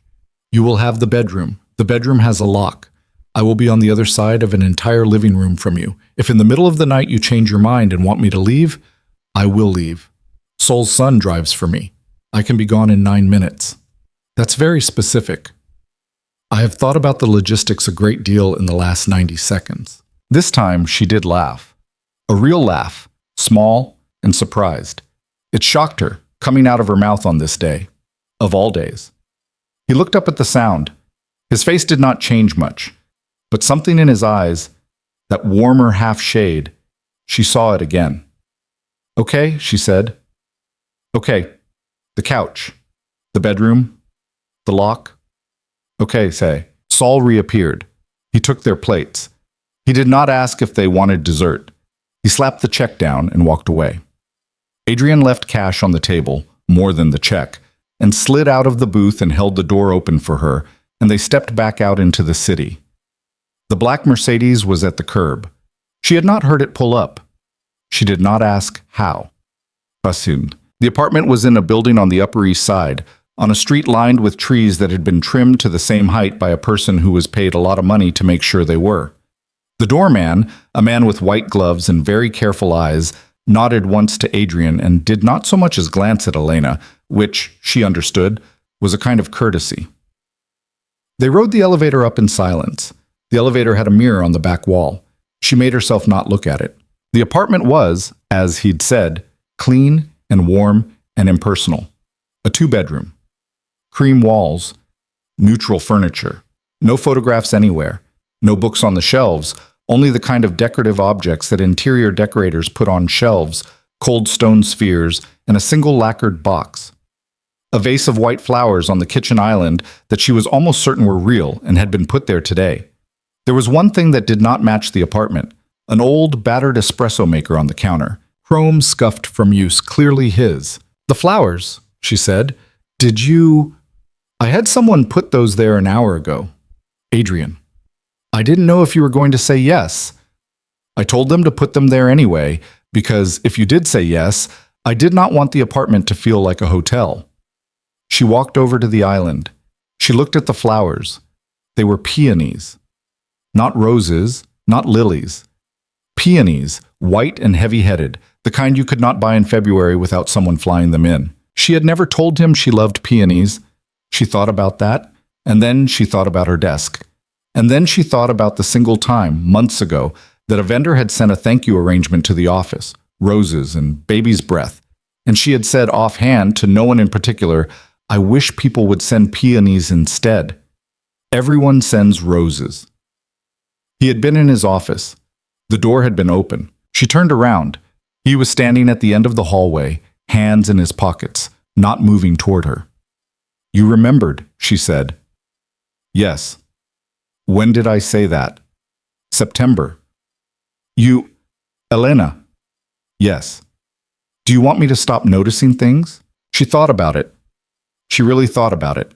She thought about a life in which she said, "Yes, please, stop, please be a normal person who does not memorize the throwaway lines of women they work with." She thought about a life in which she went back to her apartment tonight and turned off the lamp and faced the window in the dark, and called her mother in the morning, and everything went back to being the way it was before. "No," she said, "I don't think I do." He did not react. He just watched her. "I want to take a shower," she said. "Is there—" "First door on the right. There are towels. There's a robe on the back of the door. It's been washed." "Okay." She walked past him toward the hallway. As she passed him, she stopped. She was wearing his jacket. She had been wearing it for 4 hours. She slid it off, slowly, and held it out to him. He took it. Their fingers did not touch. "Thank you," she said, for today. "Don't thank me, Elena. I'm going to anyway." "Okay." She went down the hall. She shut the bathroom door. She turned the lock. She stood with her back against the door for a long time before she turned on the water. She did not sleep well. She had not expected to. She woke 4 times in the night. The first time, she lay very still and listened for sounds from the living room. She heard nothing. The apartment was too well built for sound to travel. The second time, she got up and cracked the bedroom door. It was unlocked now. She had unlocked it an hour after climbing into bed and told herself this was not a statement, this was just practical. And she stood in the hallway and listened. A faint light under the living room door. The small sound of a page turning. He was reading. He had been, she thought, reading for hours. She closed her door again without being seen. The third time she woke, it was 3:17 a.m. The apartment was silent. She got up, padded down the hallway in the robe that had been washed, and looked into the living room. He was asleep on the couch, if you could call it that. He was still dressed. He had taken off his shoes and his tie, and the tie was folded on the coffee table beside a book. The Known World, she saw, which was the kind of book she would not have expected him to read, and which made something in her chest soften without her permission. He was stretched out on a couch that was very clearly too short for him, one arm under his head, the other across his stomach. His face, in sleep, looked younger than his face awake. It also looked tired in a way she had not been able to see when he was watching her back. She stood in the doorway for a minute, then she went back to bed. The fourth time she woke, it was 7:02. There was gray light coming through the curtains. She got up. She put on the robe. She walked down the hallway, and the couch was empty. The blanket had been folded. The book had been put back on the shelf. On the kitchen island, next to the peonies, was a note. Went to the office, didn't want to wake you. Marlene knows you are not coming in today. Take the day. The car is downstairs whenever you want it. Espresso maker works if you turn the top knob to the left first. Sorry, it's older than it looks. She read it twice. She made coffee. She sat at the island in a robe that had been washed, and she drank it slowly, and she looked out the window at a New York she had never seen from this angle, from this height, through these clean, tall windows. She had lived in this city for 6 years, and she had never seen it from an apartment like this. It looked from up here like a place a person could belong to. She did not go into the office that day. She did not go back to her apartment either. She did 3 things instead. She called Raphael from the lobby phone at Wolf Tower and asked him, quietly, if her mother had come back. He said no. He said if she did, he would personally walk her out. He said also that he was glad Miss Hayes was okay, and then he hung up fast, embarrassed, before she could thank him. She called a bank, her bank, not a bank Adrian had mentioned, and she set up a new checking account that was not linked to any of the accounts her mother knew about. She moved most of what was in her old account into the new one. She left enough in the old one to cover rent for 2 months because she was still an Elena Hayes who did not believe all the way in walking away from anything, and she was not going to let herself be surprised. And she called a locksmith. She asked how much it cost to change the locks on an apartment door in Brooklyn. The man on the other end of the line gave her a number. She paid the deposit. He said he could be at her building at 4. At 3:30, she called the car downstairs. The driver was the same man, the one with 3 kids. She had learned by this morning that his name was Javier. He opened the door for her without comment. She slid into the back seat. Home, Miss Hayes? No, Brooklyn. To your building? Yes, please. He nodded and pulled away from the curb. At a red light, Javier cleared his throat. Miss Hayes? Yes. Mr. Wolf said, if you want to talk, you can. If you don't want to talk, I don't take it personal. He said I was to tell you that. He said you should know. Elena almost smiled. She looked out the window at a woman walking a very small dog in a very small sweater. Javier. Yes, Miss Hayes. How long have you driven for him? 6 years this spring. Is he a good boss? There was a pause. She saw him think about it, really think, and she understood with a small bloom of warmth that he was not going to lie to her.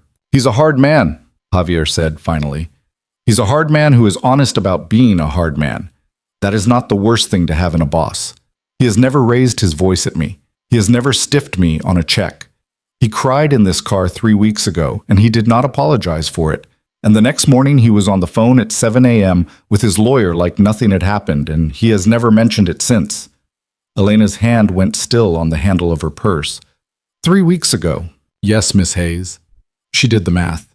3 weeks ago was the night she had ridden the 2 train the wrong way. Javier, please, he said very quietly and with great kindness. Please don't ask me to say more. Okay? I'm sorry, Miss Hayes. No, you're right. Thank you. Thank you for saying even that. They drove the rest of the way in silence. The locksmith came at 4. He was a small, fast man with nicotine-yellow fingers and a voice like a cheese grater. Elena sat on her couch and watched him take apart her old lock with a kind of trance-like focus. It took him 23 minutes.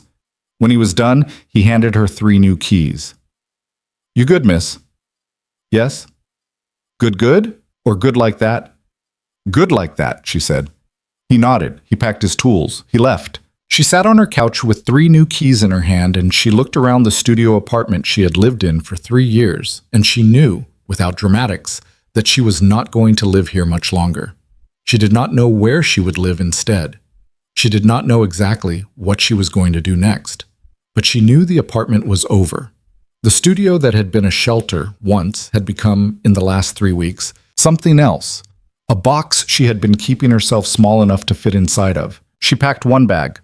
Clothes, toiletries, the manila envelope with the red-circled bank statements, a photograph of her father that she had kept in a drawer for 12 years and never hung up, her laptop, the violet in the small pot, which had bloomed twice since September and was somehow still alive. She locked the door with the new keys. She put a key on a ring. She slipped the other 2 into the envelope at the bottom of her bag. She called Javier. Miss Hayes? I'm ready. Where to? She paused. She looked at her building. She looked at the window on the 5th floor of the building across the street. The window where, for a long time, there had been a figure. And then, since the night Adrian had told her about it, there had not been. He had, she understood, pulled out. He had kept his word about that much, at least. Back to the apartment on 74th, she said. Please. Yes, Miss Hayes. The ride back took 40 minutes. She sat in the back with the bag on the seat beside her, and she watched Manhattan come back up around her through the tinted windows. And she thought, without fear, about what she was going to say to him when he got home. She did not know what to call it yet. She did not know what to call what was between them, and she thought maybe he was right that they did not need a word for it tonight. What she knew was that she did not want to be alone tonight either, or tomorrow night, and she thought, carefully and without wanting to spook herself, that maybe she had not wanted to be alone in a long time, and had not known how to say so. When she got to the apartment, he was not there. The note on the island had been replaced. There was a new one. Meeting ran long. Home by 8. There's food in the fridge if you are hungry. Saul sent soup. Saul does not send soup. I do not know why he did this. Ignore my confusion and eat it. If at any point today you wanted to leave, the car is still downstairs. 8. She read the note twice. She put her bag down by the door. She took her coat off. She walked into the kitchen and opened the refrigerator, and there was in fact a large container of tomato soup from Saul's diner, with a note taped to the lid in a different handwriting that said, in block letters, "Don't let him drink it alone." Elena sat down on the floor of the kitchen in front of the open refrigerator, and she laughed. She laughed with her hand over her mouth. She laughed until she had to wipe her eyes with the back of her wrist. It was the first sound that had come out of her in 3 weeks that did not have pain under it. At 8:04, she heard a key in the door. Adrian walked in. He was carrying his briefcase. He looked up and saw her. She was sitting at the island, in her own clothes, with a mug of tea and Saul's soup warming on the stove, and he stopped in the doorway, and for one long second he did not breathe. She watched him see the bag by the door. She watched him understand that she had gone home, and packed, and come back. She watched the small, tight thing in his jaw let go. He set the briefcase down. He took off his coat. He walked to the kitchen island. He did not come around to her side. He stood on the far side across the marble, and he put his hands on the edge of it, flat. "Hi," he said.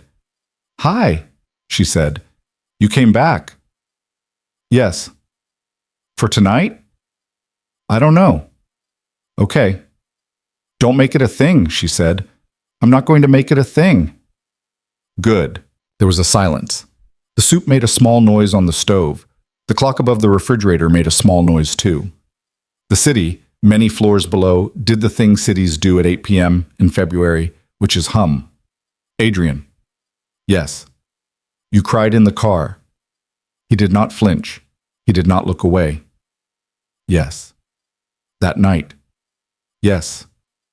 "Why did Javier tell me?" "I imagine because you asked him something that made him think you could handle hearing it. I asked him if you were a good boss." "Ah." He did not say yes. He shouldn't have. "I'm not a good boss. I'm a clear boss. Those are not the same thing."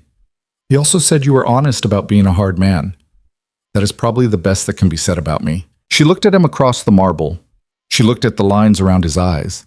She looked at the 2 small gray hairs at his temples that she had never let herself notice before. She looked at a man who had spent 14 months standing across glass from her because he had not trusted himself to stand beside her, and who had, in the last 3 weeks, begun to do the hardest thing a person like him had ever done, which was be visible. "I changed my locks today," she said. "Good." "And I opened a new bank account." "Good." "And I packed a bag." "Yes." "I don't know what I'm doing, Adrian." "I don't either." "That's not reassuring." "I know. But it's honest." "Yes." She got up. She walked around the island. He did not move. He stood very still, his hands still flat on the marble, as if any movement might knock the air between them out of balance. She stopped 2 feet from him. She looked up. She was not a short woman, but he was a tall man, and she had to tilt her chin. "I am not," she said, "going to sleep in the bedroom tonight if you are going to sleep on that couch and stare at the ceiling for 9 hours again. Okay? I mean it, Adrian. If I'm going to be here, I need you to sleep. Okay. In a bed. Okay. There are 2 bedrooms. Yes. Go sleep in the other one. He looked at her for a long second. Then he did something she had never seen him do. He smiled.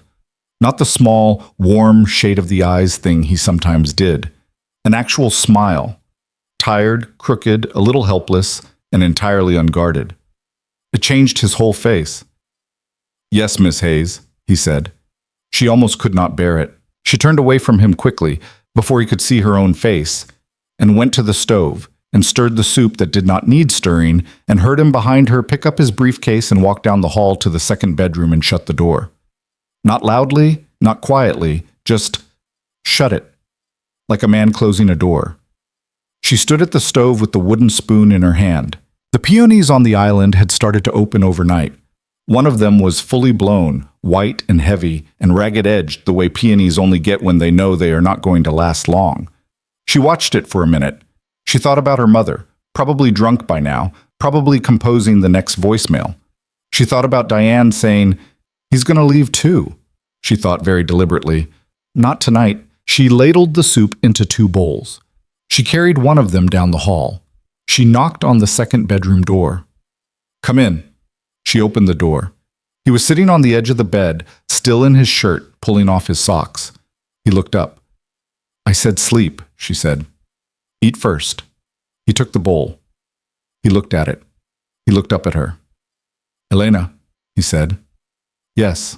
He started to say something. She could see it forming in his throat. And then, being the man he was, he changed his mind. He did not say whatever it was. "Thank you for the soup," he said instead. "It's Saul's soup." "I know." "He told us not to let you drink it alone." "He did he?" "Apparently." "Remind me to raise his rent." "Do you own his building?" "I own his building." "Adrian." "He doesn't pay rent." "He never has." "He doesn't know that." "He would be insulted." She laughed again. The 2nd laugh in one night. She was going to have to adjust to this number. "Good night," she said. "Good night." She closed the door on him gently. She walked back down the hallway.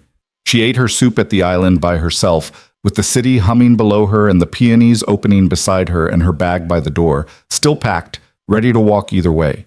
She did not know yet which way she was going to walk. She only knew as she turned off the kitchen light and went down the hall to the bedroom with the lock she no longer needed, that for the first time in her life, the direction was going to be hers. The bag stayed by the door for 9 days.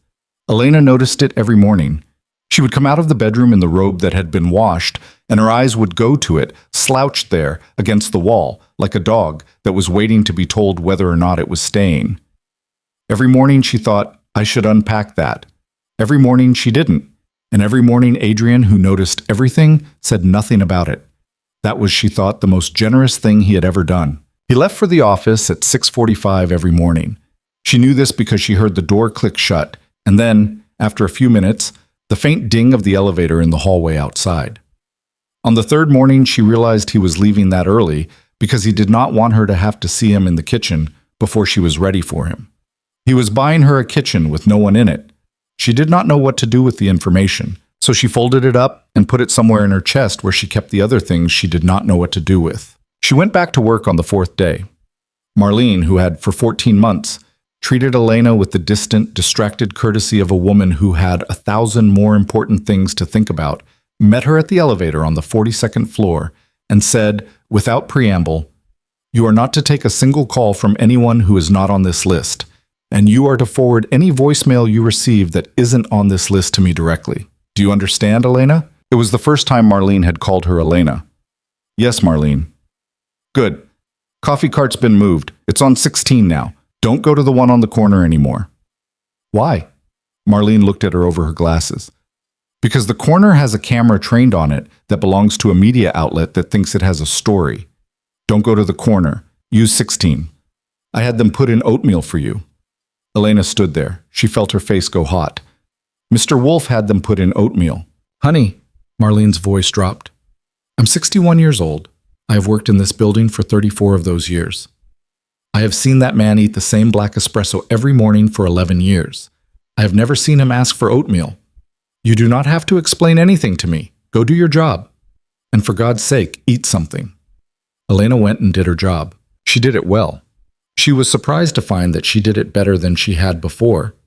Something in her, the thing that had been humming with low anxiety for 14 months, the thing that had flinched every time his office door opened, that thing had quieted. Not because she had stopped caring what he thought. She had never cared more. It was the other thing. The thing that had been waiting to be caught doing something wrong. That thing, she realized on the 5th day, had been replaced by something else. The slow, careful suspicion that she was allowed to be where she was. She booked a quarterly trip. She negotiated down a catering bill that the last assistant had overpaid by 40%. She fired, with Marlene's gentle permission, a florist who had been padding invoices for 3 years. On day 7 at 5:30 in the afternoon, Adrian's office door opened and he came out, and he stood at her desk, and he said, in front of 6 people, "Miss Hayes, the Sheridan file." She handed it to him without looking up from her monitor, without the cover page rewritten in plain English, because that was a good idea. "Page 2, sir." He took it. He walked away. Marlene, 2 desks over, did not look up from her own computer, but Elena saw, across the bullpen, the corner of Marlene's mouth move. Just the corner. Just a fraction. That night, Elena came home. She was thinking of it as home now, which alarmed her a little, but not enough to stop, and she unpacked the bag. She took out the clothes. She hung them in the closet of the bedroom she was no longer pretending was the guest room. She took out the photograph of her father and set it face down on the dresser, because she was not ready to look at it, but she was also not ready to put it back in the drawer. She took out the violet. She carried it to the kitchen island. She set it beside the peonies. The peonies had finished blowing themselves out 3 days ago. She had thrown them away that morning. There had been new ones on the island by the time she got home from work. White again, the same florist, the same delivery. And she had not asked who had ordered them, and Adrian had not mentioned them. And they had both, by mutual agreement, simply let the flowers exist in the house, like weather. The violet looked very small next to them. She left it there anyway. When Adrian came home that night, 8:12, which was the earliest he had come home in the 11 months she had been keeping his calendar, he set his briefcase down, took off his coat, and walked into the kitchen the way he always did now. He saw the empty bag, collapsed by the door. He saw, a second later, the violet on the island. He stopped. He looked at the violet. He looked at her. "Hi," she said. "Hi." "I unpacked." "I see." I'm not going to make it a thing." "Good." He walked to the island. He put his hand, briefly, on the pot. He did not touch the leaves.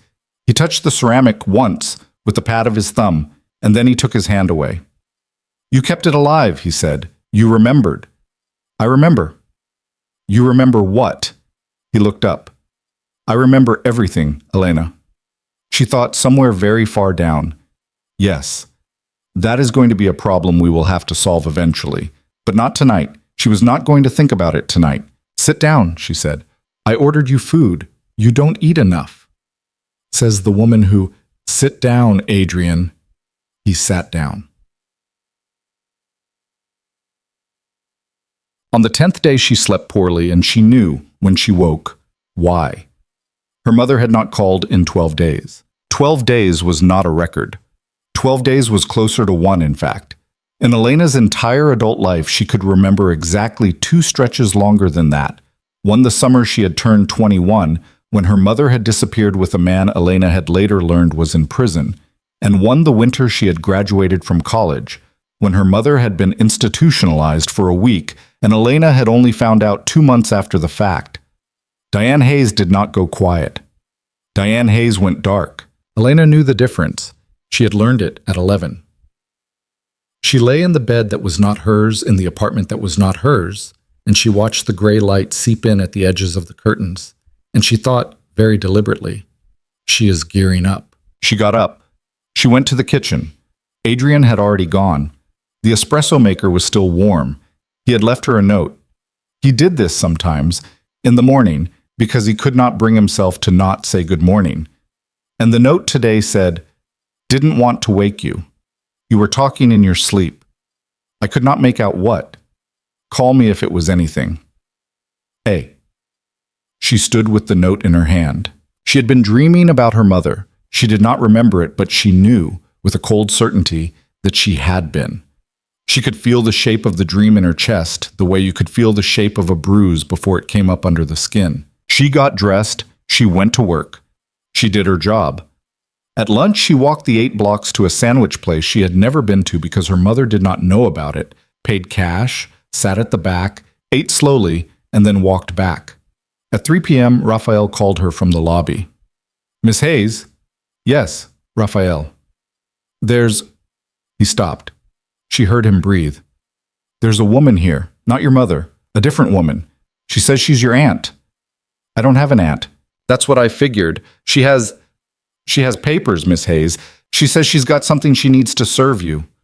Elena's stomach dropped. "Raphael, do not let her pass the turnstiles." "I wasn't gonna. I'm coming down." She put the phone down. Her hand, to her own surprise, was not shaking. The other hand, the one she had been unconsciously resting on the edge of her desk, was. She looked at it for a second like it belonged to somebody else. Then she picked up the desk phone again and pressed the extension for Adrian's office. He picked up on the first ring. "Elena. A woman in the lobby is trying to serve me papers. She says she's my aunt. I don't have an aunt." There was exactly 2 seconds of silence.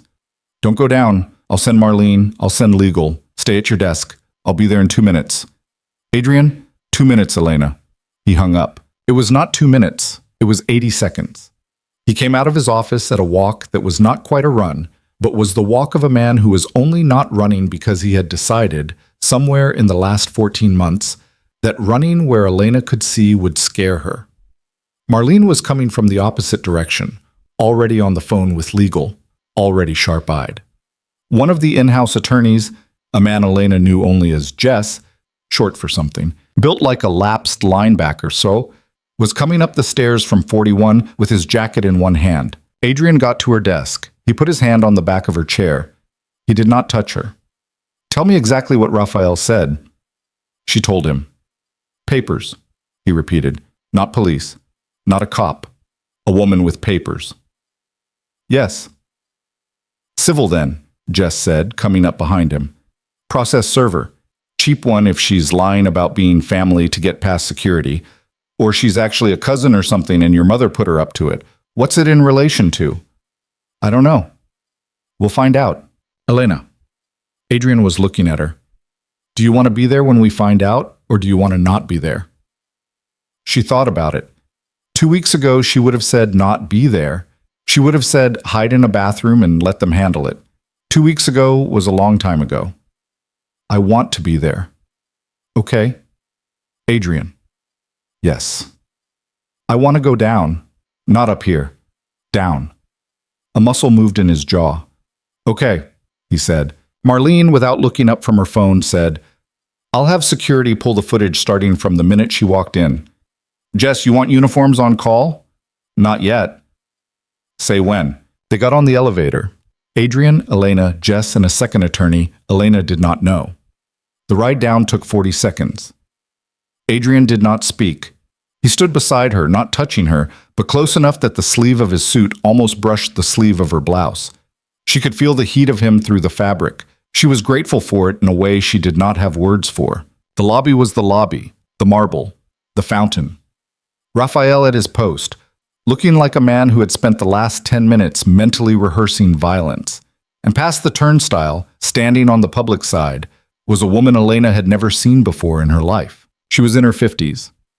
Bottle red hair.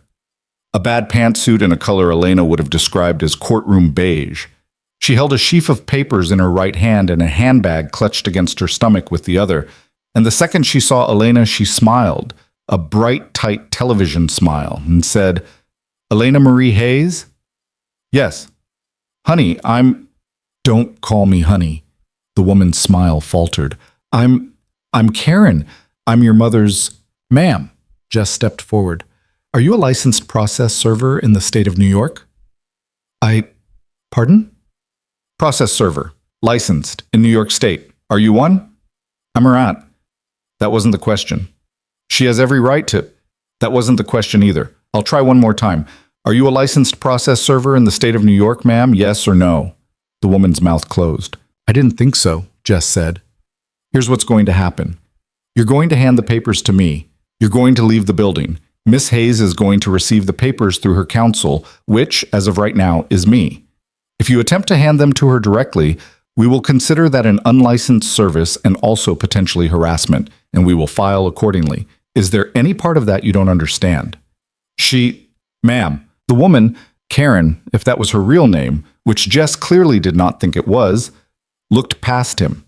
Her eyes fixed on Elena. Your mother, Karen said, voice rising, is devastated, Elena. Devastated. She hasn't eaten in 10 days. She's been sleeping on my couch, crying herself to sleep. This man, her eyes flicked to Adrian. This man has turned you against her, your own mother, after everything she did for you, and now you're going to let him have his lawyers serve her? Your own mother? You ought to be ashamed. You ought to... Ma'am. Adrian's voice was very quiet. Karen kept talking. You ought to know that this is going to follow you, young lady. This is going to follow you your entire life. When she's gone and in the ground, you are going to remember that you let... Ma'am. It was not loud. It did not need to be. The whole lobby went still. Raphael's hand was on his radio without anyone having seen him move. The fountain was the only sound for 3 full seconds. Hand the papers to my counsel, Adrian said, and leave my building. Now! Karen's mouth worked. She handed the papers to Jess. She turned. She walked to the revolving door. She hit the push bar too hard. It turned fast, too fast for her, and it clipped her shoulder on the way out, and she stumbled out onto Fifth Avenue with a small, indignant cry and did not look back. Jess was already scanning the papers. What is it? Elena said. Jess didn't answer. He was reading. His eyes moved fast. A line appeared between his brows. He flipped a page. He read faster. Jess, give me a second. Adrian was standing very still beside her. She realized that at some point his hand had come up and was pressed, flat, against the small of her back. Not pushing. Just there. Anchoring. She did not ask him to take it away. She did not want him to take it away. She stood inside the small, warm pressure of his hand, and she watched Jess read the papers, and she breathed in and she breathed out. Jess finished. He folded the papers in half. Okay, he said. Okay, let's go back upstairs. Jess. Upstairs, Elena. Jess, tell me what it is.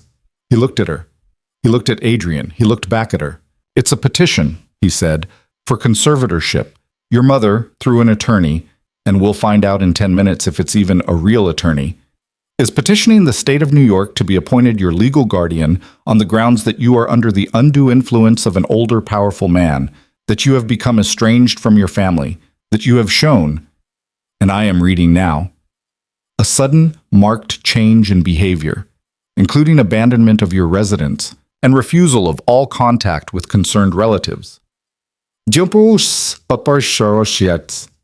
is asking the court to review your finances, your employment, your living situation, and your competency. She is asking specifically for an emergency protective order against Mr. Wolf on the grounds that he is... Stop, Elena said. Elena, just stop, Jess. I heard you. The hand at the small of her back had gone stone still. She turned her head. She looked up at Adrian. His face was completely white. Not red. White. Bone white. With the small muscle in his jaw working, and his eyes were the coldest thing she had ever seen on a human face. Not rage. Rage was hot. This was not that. This was the thing she had sometimes glimpsed at the edges of him in meetings. When a man across a table had tried to lie to him, the thing that she had understood in those moments was why grown men left his office crying. It was a stillness so total it had weight. Elena. Yes. I need you to go upstairs. Adrian. I need you to go upstairs with Marlene, and I need you to make yourself a cup of tea, and I need you to let me and Jess handle this for 1 hour. 1 hour. Do you understand me? Adrian, 1 hour, Elena. Please. She saw then, for the first time since she had known him, what he looked like when he was frightened. Not frightened for himself. Frightened for her. Okay. she said quietly. 1 hour. The hour was not an hour. It was 3. Marlene made her tea. Marlene sat with her. Marlene at one point came around the desk and said, without ceremony, "My daughter tried this kind of thing with me when she was 32. Different flavor, same recipe. You are going to get through this." And then Marlene went back to her own desk and did not bring it up again. And Elena understood, finally, why Adrian had kept Marlene for 20-odd years. Jess came out of Adrian's office at 5:47 p.m. Elena. She got up. She followed him in. Adrian was at his desk. His jacket was off. His sleeves were rolled. He was on the phone. When she came in, he said, "I'll call you back in 20, and hung up. "Sit," Jess said. She sat. "Here's where we are," Jess said. "Your mother's attorney is real.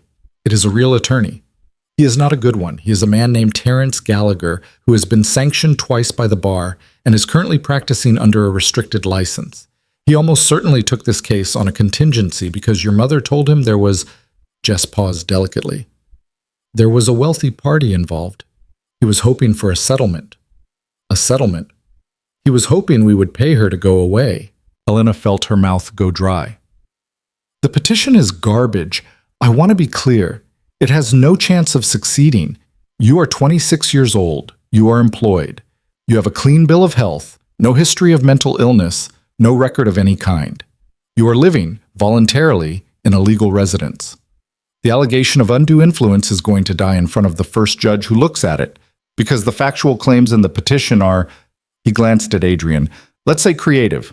Specifically, your mother has alleged that Mr. Wolf has been paying you hush money, that he has installed listening devices in your childhood home, which you haven't lived in for 8 years, that he has threatened her, and that he has abducted you against your will.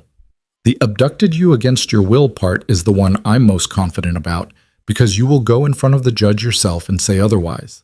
The rest is easy to disprove." "Then why?" "Because she doesn't need to win, Elena. She needs to make noise. A conservatorship petition, even a bad one, is a matter of public record the moment it's filed. Mr. Wolf's name is in it. Your name is in it. The allegation that he has abducted you is in it. If we do nothing, there is a non-zero chance that an enterprising reporter at a certain media outlet, the one Marlene moved the coffee cart to avoid, has this in their hands by tomorrow morning." Elena closed her eyes. "She wants money." "Yes. She wants him to pay her to drop it." "That is the shape of this, yes." "How much?" Jess hesitated.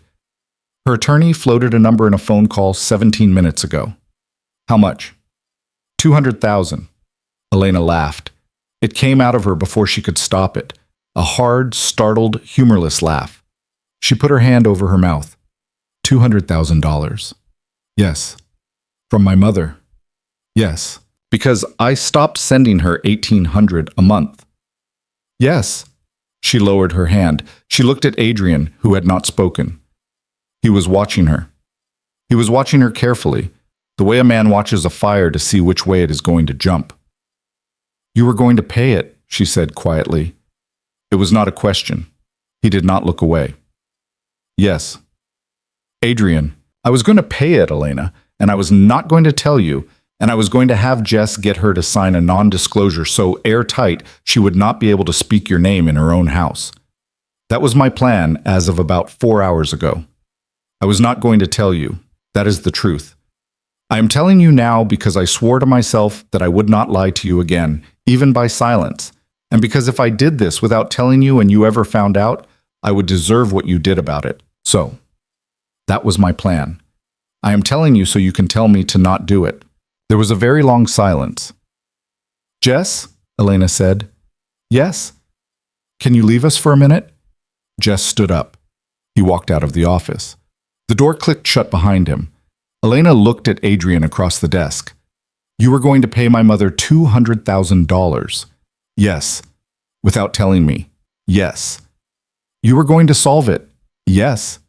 "Because you thought I couldn't." "No." He said it sharply. "No, Elena. Because I thought you could. I thought you could. And I didn't want you to have to. Those are different things. I am trying very hard to be honest with you. I was going to rob you of the chance to handle this because I could not stand to watch you handle it. That is selfishness. not rescue. I know the difference. I have known the difference for about 12 hours. I am telling you now because I would rather you know it than not. That is the whole thing. She looked down at her hands. She looked at her own hands on her own lap in her own navy dress. I don't want you to pay her, she said. Okay. I want to fight her. Okay. I want to go in front of a judge. I want a judge to look at her petition and laugh her out of the room. I want it in a public record that my mother is not a victim. I want, her voice caught. I want it written down somewhere, Adrian. I want it written down somewhere in a document with a case number that my mother is a woman who tried to have me declared incompetent because I stopped sending her money for her boyfriend's Cash App. I want it in black and white. I want to be able to look at it for the rest of my life when I start to believe her again. Because I will. Adrian, I will. That's the thing about my mother. I will always start to believe her again eventually. I need this. I need the paper. He looked at her for a long moment. He nodded. Okay, he said. Okay? Okay, Elena. We do it your way. It's going to be ugly. Yes. It's going to be in the papers. Probably. Your name is going to be in the papers next to mine. I know. Is that Elena? He leaned forward slowly and set both his hands flat on the desk. Do you think I care about a tabloid? I think you should care about a tabloid. I care about 3 things right now. I care about the business, I care about the people who work for me, and I care about you. That is the list. If it turns out the business takes a hit because my name is in a headline next to a conservatorship petition filed by a woman whose own lawyer has been sanctioned twice, I will survive it. The business will survive it. This company has survived worse people attached to my name than your mother, including my name itself at one point. You will let me worry about the business. I will not let you worry about the business. Understood? Understood. Good. She let out a breath she had not known she was holding. Jess, Adrian said, not loudly, and the door opened. Jess came back in. He sat back down. He did not ask what had been decided. He waited. We fight it, Adrian said. Full response. Counter petition if we can frame one. Elena is going to sit for a declaration tomorrow. We're going to attach her financial records from the last 3 years, so every dollar that went to her mother is documented. We are going to attach the voicemails, every single one she kept. We are going to attach the photograph of Craig Delaney's prior orders of protection. I want the response filed before the press has the petition. I want our version of the story to be the one that lands first. Jess was already writing. We'll pull the lobby footage from last month, Jess said. Delaney and the mother coming into the building. That's on tape. We can authenticate it. Do it. We'll want a statement from the night guard. What's his name? Rafael Morales, Elena said. 2 daughters. He's been working security at this building for 9 years. Jess looked at her. You know that off the top of your head? He has their picture on his desk. I asked him about it the first week I worked here. Huh, Jess said. What? Nothing. I'll talk to Rafael. He wrote for another minute, then he stood up. Elena, we'll do the declaration tomorrow. 10 a.m., conference room 42B. Come prepared to talk about your mother in a way you have never talked about her to anyone. I'm sorry to ask. It has to be on the record. Okay. Mr. Wolf, I'll have a draft response for you by midnight. Thank you, Jess. Jess left. The door closed behind him. Elena sat for a long time. Adrian did not say anything. He waited. Adrian. Yes. I'm scared. I know. Not of her, of... She stopped. Of the paper. Of sitting in a room tomorrow and saying the things out loud. I've never said them out loud. Not the way Jess is going to need me to say them. I know. Will you... She stopped. She felt her face go hot. Will you be in the room? I will not be in the room. Adrian, I cannot be in the room, Elena. Not for the declaration. You know that. Anything you say in a room I am in is something a judge can call into question. I have to be somewhere else. I'm sorry.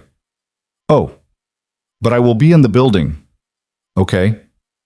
And when you come out of that room, I will be on the other side of the door. That I can do." She nodded. She nodded too many times. She saw herself doing it and could not stop. "Okay, Elena." "Yes." "Come here." She stood up. She walked around the desk. He did not stand up, but he turned his chair toward her. When she got close enough, he took her hand, but carefully, the way a person handles something that has not agreed to be handled before, and he did not pull her toward him. He just held her hand. He turned it over in his and he looked at it. He looked at her palm, at the small callus at the base of her index finger from where she gripped a pen, at the little scar on her wrist she had gotten in a kitchen in college. "You're cold." "I'm always cold." "I know." He let go of her hand. He reached into the drawer of his desk. He took out a small black velvet pouch. He held it out to her. "What is this?" "Open it." She opened it. Inside was a key. "Adrian." "Not to the apartment. You already have one of those." "Then, the house in Connecticut." He did not meet her eyes. "I have a house up there. I bought it 6 years ago. I have never slept in it. I bought it because I thought eventually I would have a reason to. I have not had a reason. It sits empty.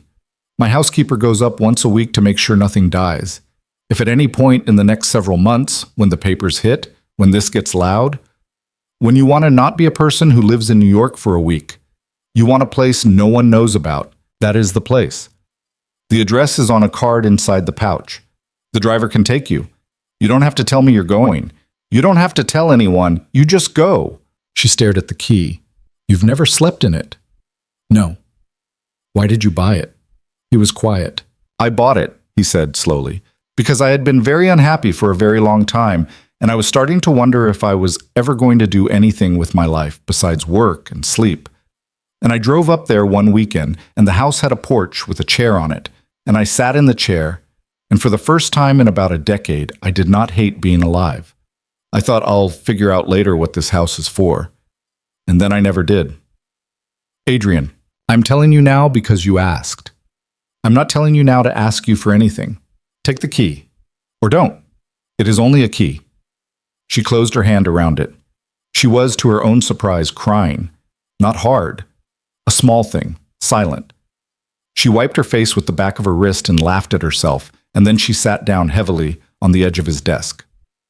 "You are," she said, "the most... I don't even know what you are." "I know. You are the worst person to have in love with me." He did not move. "Yes," he said. "You're the worst person because you are... You notice everything, and you want to fix everything, and you can't help it, and you are also the only person I want in the room with me right now, which is a terrible thing to figure out the day before I have to sit down and write a sworn statement about my mother. I know. I haven't said that word. I know. I'm not saying it now. I know, Elena. I might not say it for a long time. I know, take however long you need. Adrian? Yes. Stop saying I know to everything. Okay? She laughed, a wet, ragged sound. Take me home, she said. Miss Hayes. Yes, I know. I'll walk out separately. I'll take the service elevator. I'll meet the car on the side street. I was going to say, he said quietly, yes. She sat for the declaration the next morning. It took 4 hours. She said every single thing she had never said out loud. She said them while a stenographer typed and Jess asked questions in a voice so carefully gentle that twice she had to stop because it was harder, somehow, to be handled gently than to be handled roughly. She said the thing her mother had said to her when she was 16. She said the thing about the motel. She said the thing about the $20 bill under the note on the kitchen table. She said how much she had sent her mother over 13 months. She said what Craig Delaney had said to her in the lobby. She said that she was, yes, choosing to live with Adrian Wolfe, not because she had been coerced, but because she had, for the first time in her life, chosen. When it was over, she walked out of the conference room. Adrian was on the other side of the door. He was sitting in a chair. He had been sitting there, Marlene told her later, for the entire 4 hours. He had canceled 2 meetings and a call with Zurich, and he had sat in that chair and read, or not read, a book he was not actually reading. He stood up when she came out. She walked to him. She did not run. She walked. She walked right up to him, and she put her forehead against his chest, and he, after a second in which she could feel his whole body decide, brought one hand up slowly and put it on the back of her head. He did not say anything. He did not need to. They stood like that in the hallway of the 42nd floor of Wolf Tower for what might have been 30 seconds and might have been 3 minutes, and Marlene, at her desk across the bullpen, became very interested in her monitor, and Jess, coming out of the conference room with the stenographer's folder under his arm, turned the opposite way and walked toward the elevators without breaking stride, and nobody in the office ever said a word about it afterward, ever, to anyone. The response was filed that night at 11:47 p.m. The press had it by 6:30 the next morning. Elena woke to her phone buzzing. Not her phone, actually. Her phone was on silent now, always, and had been for a week. It was Adrian's phone in the kitchen, where he had left it while he made coffee. She heard it buzz. She heard him pick it up. She heard him say, "Yes, I've seen it. Get me Jess. Get me Marlene. No, don't wake her. She's still asleep." She was not still asleep. She got out of bed. She put on the robe. She walked down the hall. He was standing at the kitchen island in a t-shirt and pajama pants, which, she realized, was the first time she had seen him in anything other than a suit or a shirt and trousers, his hair uncombed, his phone pressed to his ear. He saw her. He closed his eyes for a half second. "I'll call you back," he said. He hung up. "Show me," she said. "Elena, show me, Adrian, whatever it is, show me." He turned his phone to her. The headline was not as bad as she had feared. That was the first thing she registered. The second was that Jess had done his job. The article led not with her mother's allegations, but with the counter-response. It named Adrian. It named her. It used her full name, which felt like being stripped, and it used the word assistant in a way that she knew, even as she read it, was going to follow her around. But it also said, in the third paragraph, that a sworn declaration from the subject of the petition contradicted every factual allegation her mother had made. It said the word conservatorship in quotation marks. It mentioned Terence Gallagher's sanctions. It mentioned Craig Delaney's priors. It was, by the standards of a thing that was certainly not going to go away, gentle. Elena finished reading. She handed the phone back to him. "Okay," she said. "Okay? Okay, it's out. It's on paper." "Yes. I wanted it on paper. I know. I didn't expect it would feel this specific a kind of exposed. I know." She looked up at him.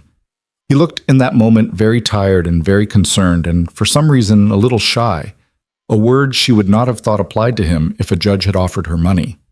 "Adrian." "Yes. Take me to the house in Connecticut." He looked at her for a long second. "Now?" "Now, today, this morning, before the second article drops. I don't want to be in the apartment today.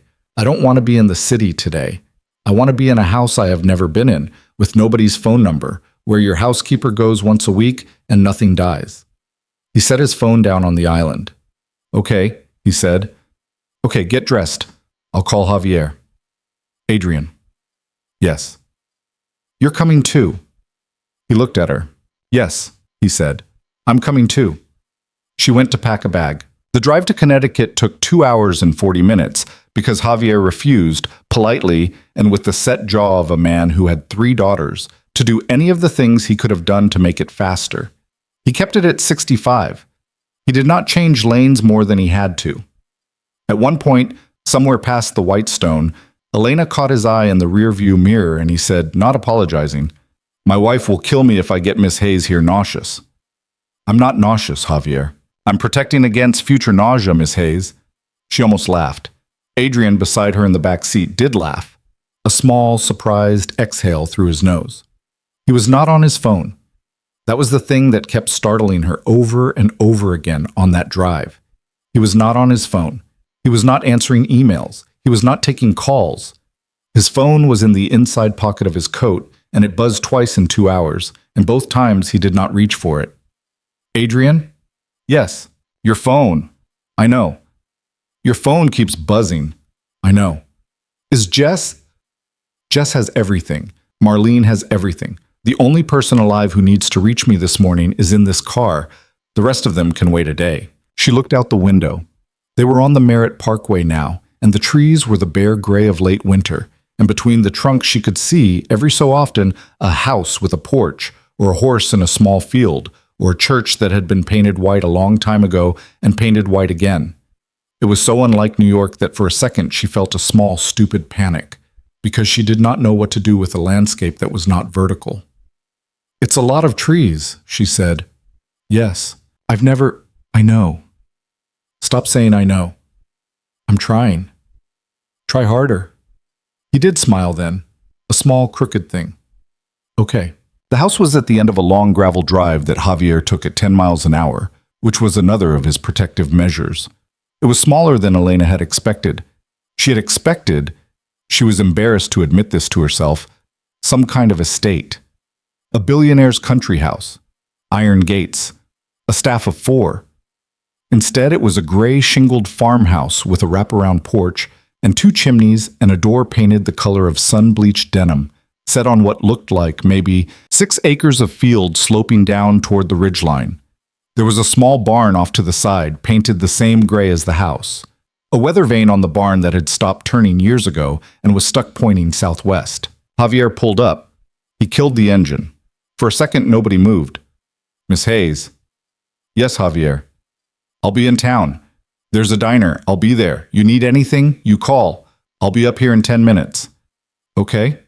Take your time." He got out. He opened the trunk. He set their bags on the porch, and without waiting for a tip or a thank you or any acknowledgement of the fact that he had driven a woman he had known for 3 weeks out of the worst morning of her life, he got back in the Mercedes and drove slowly back down the gravel, and it was just the 2 of them and the house. Elena stood on the porch with her bag at her feet. "You've never slept here," she said, for the second time, because it still seemed impossible. "No. You bought a house 6 years ago, and you have never slept in it." "No." "Adrian." "Yes. That's very sad." "I know." She looked at him. He was standing with his hands in the pockets of his coat, and he was looking at the house the way a man looks at a stranger he once saw across a crowded room and has not seen since. A little wistful. A little unsure of whether he had ever really seen them at all. "Come on," she said. "We're going inside." The inside of the house was clean and cold. The housekeeper had kept it too well. It had the slightly held breath quality of a place that had been waiting. There was no dust. There were no cobwebs. The clocks on the wall ticked. Someone had been through here 3 days ago and had run the faucets and opened the windows for an hour and then closed them again and gone home. Elena walked through the room slowly. The kitchen had a farmhouse table that seated 8 in a deep scratched soapstone sink. The living room had a stone fireplace and 2 old leather chairs and a couch that had the honest sag of a couch that had been sat on by somebody once, a long time ago. There were books on the shelves in this house, not decorator books, actual books, with creased spines and the slight disorder of a reader. "Adrian." "Yes." "These are your books." "Yes." "You sent your books here." "Yes." "Why?" "Because I didn't want them where I lived," he said, "and I couldn't throw them out." She stood in front of the shelves for a long time. She ran her finger along the spines. Philosophy. History. A lot of poetry, which surprised her. A battered paperback of The Count of Monte Cristo. 3 different translations of the Odyssey. Novels by writers she had not known he had even heard of. A small hardcover of letters to a young poet, so worn the cloth had started to separate at the corner. Rilke. "Yes." "You have read Rilke." "A long time ago." "How long ago?" "When I was 21. He paused. "My brother gave it to me." She turned her head. "Your brother?" "Yes." "The younger one?" "Yes." "Does he lives in Oregon," Adrian said with a kind of careful flatness she had learned by now meant he was holding something at arm's length. "We talk, not often. He's a good man. He married a woman I like. They have 2 children I have not met. He asked me to come out and meet them last year. I didn't. He sent a picture at Christmas. I put it in a drawer." "Adrian, I am not a good brother, Elena." "Yes," she said. "You are.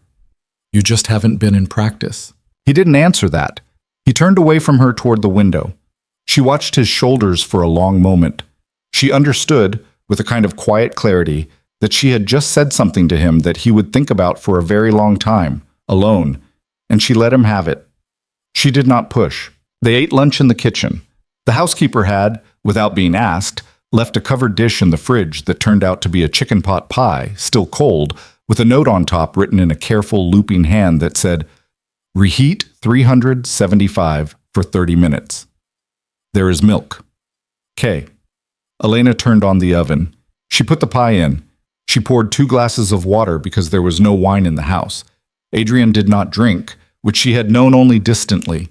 She understood more about that now, too, without having asked, and they sat across from each other at the farmhouse table and ate the pie slowly, and she watched the light move across the kitchen floor as the afternoon slid toward 4. "Adrian?"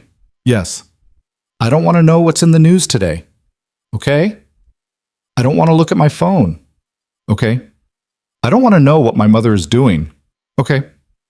"I don't want to be the person this morning turned me into for about another 16 hours. "Okay." "Is that allowed?" "Elena, you are in a house in Connecticut with a pie.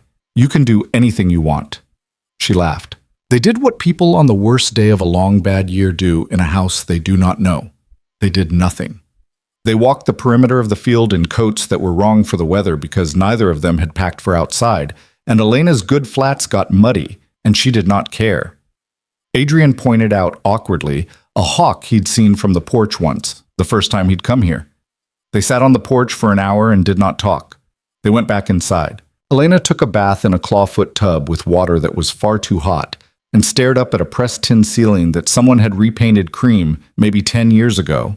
And when she got out and went downstairs in the robe she had brought from the apartment, Adrian had built a fire in the stone fireplace with the jerky, self-conscious motions of a man who was not sure he remembered how. "You're good at that," she said, because he was not. And she wanted him to laugh. He laughed. Small, self-deprecating. He sat back on his heels and watched the fire catch. "My father taught me," he said, and then stopped himself. "That's the first time I've said a nice thing about him out loud in 20 years. Was he a nice man? He was not a nice man. Adrian did not turn around. He was still watching the fire. He was a hard man who taught me how to do one useful thing, which was build a fire. And then he spent the rest of his life teaching me things that hurt me. And I have spent a great deal of money on a great deal of therapy trying to untangle the one good thing from the rest of it. It's slow going. Therapy. Yes. Tuesdays, 9 a.m. in the office of a Korean woman in the Flatiron who does not care who I am. I didn't know. No one knows. Now you know.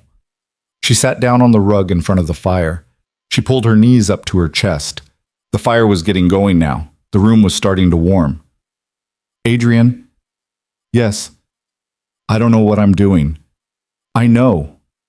I don't know what you are to me. I know. I don't know if what you are to me is something I'm supposed to be with or something I'm supposed to learn from for 6 months and then walk away from. I don't know. I don't know if I love you. I don't know if what I feel is love or gratitude or some kind of Stockholm thing because you saw me and nobody else did. I don't know. I am trying very hard not to lie to you about it because you have tried very hard not to lie to me, and I owe you that. She felt him go still behind her. He did not come closer. He sat where he was, on the stone hearth, a few feet from her, and he waited. I know what I do know, she said. I know I am not going back to the apartment I had. I know I am not going back to my mother. I know that I am sitting in a house in Connecticut that I like better than anywhere I have ever lived, which is funny because I have lived here for 4 hours. I know that something in me that was always tight, here, she tapped her sternum, is loose today for the first time since I was a child. I know that I am afraid of you, Adrian. I'm afraid of you because you pay attention the way other people don't. And if I love you, I'm going to be paid attention to for the rest of my life, and I don't know if I know how to receive that. Elena, let me finish. Okay. I know that you are not a good man. I know that you are a man who is trying. I have watched you try every day for 3 weeks. I have watched you do things that were not easy for you. I have watched you not show up in rooms you wanted to be in. I have watched you tell me things you didn't have to tell me. I have watched you... She stopped because her throat was closing. I have watched you put me first in small, ugly, constant little ways that I did not know people did for other people. I thought people only did that in books. I thought in real life everybody kept score. So it must... I keep score, Elena. I know. I'm still keeping score. I'll always keep score. I know. I'm trying to score it different. She laughed, wetly. That's the most honest thing anyone has ever said to me, she said. He didn't answer. She heard him shift on the hearth. After a minute, she felt the heat of him a little closer. He had moved onto the rug. He was sitting beside her now, still not touching her, his forearms on his knees, looking at the fire. I don't need you to know what I am to you, he said. Not tonight, not this month, not this year. I don't need you to call it anything. I'm not here to collect a word from you. I'm here because you asked me to come. That was enough for me this morning, and it is enough for me now. Adrian? Yes. I might call it something eventually. Okay. You might be disappointed when I do. I won't be. You might. I won't, Elena. They sat in front of the fire for a very long time. At some point, she put her head on his shoulder. He did not move. He did not speak. His shoulder went very still, as if he was trying not to disturb a bird that had landed on him. And then, after a slow minute, his whole body relaxed, and he let out a breath he had, she suspected, been holding for something like 6 years. She fell asleep like that. She did not mean to. She woke up 20 minutes later with a crick in her neck and his arm, at some point, having come up around her shoulders, and the fire still going, and the windows dark. Hey. Hi. Did I drool on you? No. Good. Only a little. She laughed. She sat up. She pushed her hair out of her face. Okay, she said. Bedrooms. 2 of them, upstairs. I'll take the one on the right. Adrian? Yes? Take the one on the left. There was a small pause. Okay. I am not... Elena, I know. I'm not ready for... I know. I'll take the one on the left. Nothing more, nothing less. Good. She stood up. She held out her hand. He looked at it for a second, like he didn't quite believe it was being offered, and then he took it, and she pulled him up to his feet, and they went upstairs together. At the top of the stairs, she let go. He went left. She went right. They did not speak. She closed her door. She stood on the inside of it for a moment. She could not hear him.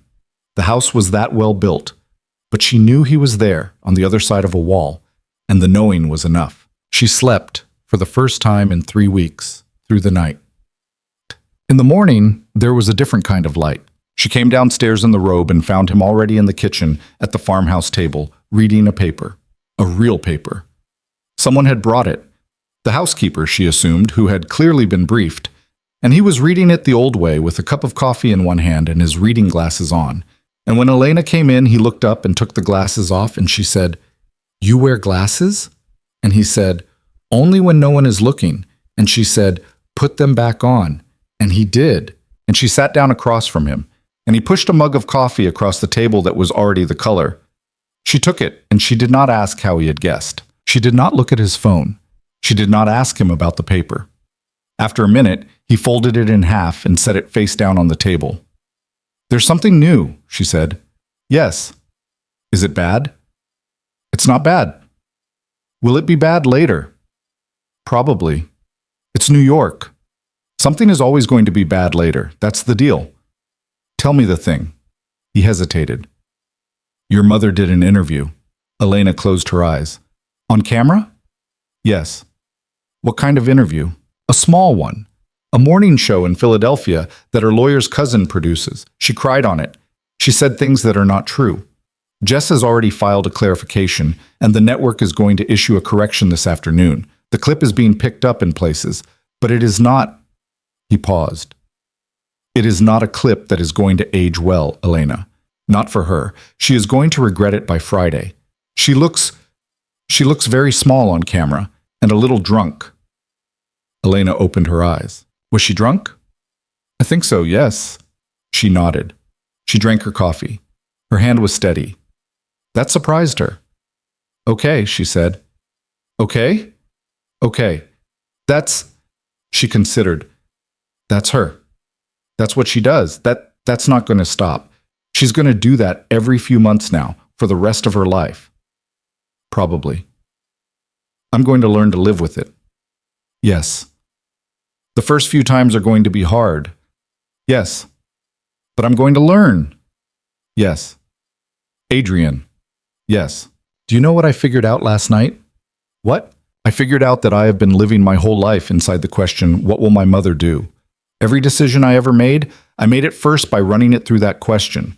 What job will she let me keep? What apartment will she let me move into? What man will she let me see? What name will she let me use? For 26 years, Adrian, every single room I have ever walked into, I have walked in with her in the back of my head, deciding whether I was allowed to be there. He set his coffee down. Yes. And last night I realized I've been doing the same thing with you for 3 weeks. I've been running the decisions through a new question. What will Adrian do? What will Adrian think? What will Adrian fix? Is Adrian going to leave because of this? Is Adrian going to be angry at me for that? Elena, don't. Let me say it.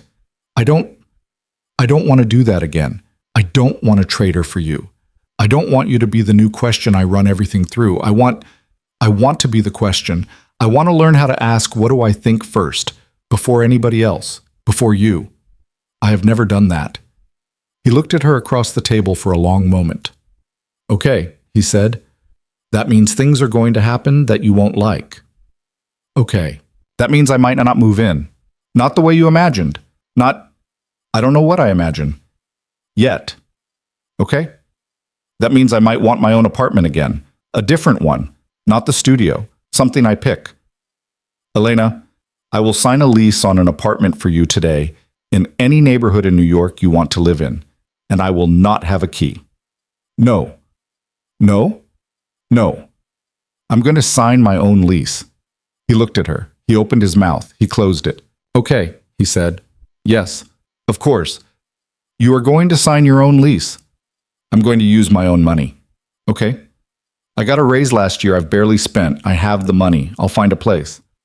Okay? You can visit. Okay? If I invite you. If you invite me. And She stopped. She breathed. And I'm going to keep working. I know. I know everyone thinks I shouldn't. I know Marlene is going to gently suggest I find another job. I'm not going to. I like my job. I'm good at my job. And I'm not going to let my mother or a tabloid or the fact that I accidentally fell for my boss take my job away from me. That's what women like me used to do. I'm not going to be a woman like that. I'm going to keep being your assistant until I don't want to be anymore. And then I'm going to go do something else. And I'm going to do it because I decided to, not because someone decided for me. He was looking at her like he had never seen her before. Okay, he said softly. Is that okay? Elena, yes, that is more than okay. I'm going to be hard to love. Good. I'm serious. So am I. She put her chin in her hand. She looked at him across the kitchen table of a house he had not slept in for 6 years. The morning light was coming in the window behind him, and it was making a halo of his hair that was a little ridiculous, and she did not tell him about it. She thought about how scared she had been on a subway platform in the Bronx 3 weeks ago, listening to a voicemail from a man who had said please to her for the first time. She thought about her mother's face in the lobby. She thought about the peonies. She thought about Raphael's 2 daughters on the side of a monitor, and Javier's patients at 65 miles an hour, and Marlene saying honey in a voice she had never used before, and a stenographer typing the word motel in Seoul, sending soup. She thought about the world being full, suddenly, of people who had shown up for her in small ways, and how she had not even noticed them before because she had been looking her whole life for a big rescue, and there was no such thing, and there never would be. There was only this, a dozen strangers quietly deciding, for their own private reasons, to be kind to one exhausted woman at the same time. She thought that maybe this was how ordinary people saved each other. Adrian? Yes, I need to call my brother. Your brother. Your brother. The one in Oregon. You need to call him this week. You're going to call him this week. You're going to tell him you are sorry you did not come out last year, and you are going to ask if you can come out this spring, and you are going to meet his children, and you are going to put the picture he sent at Christmas out of the drawer. Elena, I'm not making it a condition. I'm not saying I'll leave if you don't. I'm saying this is the thing I've noticed about you. You have been alone for a very long time in a way that's made sense to you, and I don't want to be the thing you come out of being alone for. I want you to come out of being alone for yourself. And then I want to know the man you are when you are a brother to somebody again. That's the man I want to know, okay? He was quiet for a long time. Okay, he said. Promise. I promise. Say it without the comma in your voice. He laughed, just once, a tired, rusty sound. I promise, Elena. Good. She got up. She walked around the table. She stood behind his chair. She looked down at the top of his head, the two small gray hairs at the temple, the cowlick at the crown she had never let herself notice before. And she put her hands carefully on his shoulders. He went very still. Adrian? Yes. Put your coffee down. He put his coffee down. She leaned over him and put her arms around him from behind, not tightly, just loosely, her cheek against the top of his head. And she felt him, after a second, reach up and put one of his hands over one of hers. He did not turn around. He did not try to pull her closer. He just held her hand on his shoulder, and he let out a breath that sounded like it had been in his chest since before she had met him. I'm not saying the word yet, she said. I know. But you should know I'm thinking about it. Okay? You should know it's on the short list of words I might say eventually. Okay? Don't cry. I'm not crying, Elena. You are a little. A very little. She laughed. She kissed the top of his head once, quickly, and then she stepped back because she knew instinctively that if she stayed in that position for one more second, something would crack in him in a way he would not be able to hide from her, and he had earned the right to have that crack happen in a room by himself. I'm going to call Javier, she said. We're going to go into town. I want to see where this diner is. I want pancakes. Okay. And then I'm going to come back here, and I'm going to sit on the porch, and I'm going to answer 3 emails from Marlene, right? And then I'm going to make dinner. I don't know how to cook. Do you know how to cook? Not really. Good. We'll be bad at it together. Okay. She turned and walked to the hall to find her phone. At the doorway, she stopped. She looked back. He was still sitting at the table. He had put his glasses back on. He was not looking at the paper anymore. He was looking, through the window, out at the field where the hawk had once been, and his hand was pressed flat to the table, and his face was... She could not see his face. He was in profile. But she could see the way his jaw was working, the way a man's jaw works when he is trying to be a man about something that is too much for him. She did not say anything. She left him to it. What? Things did not end cleanly.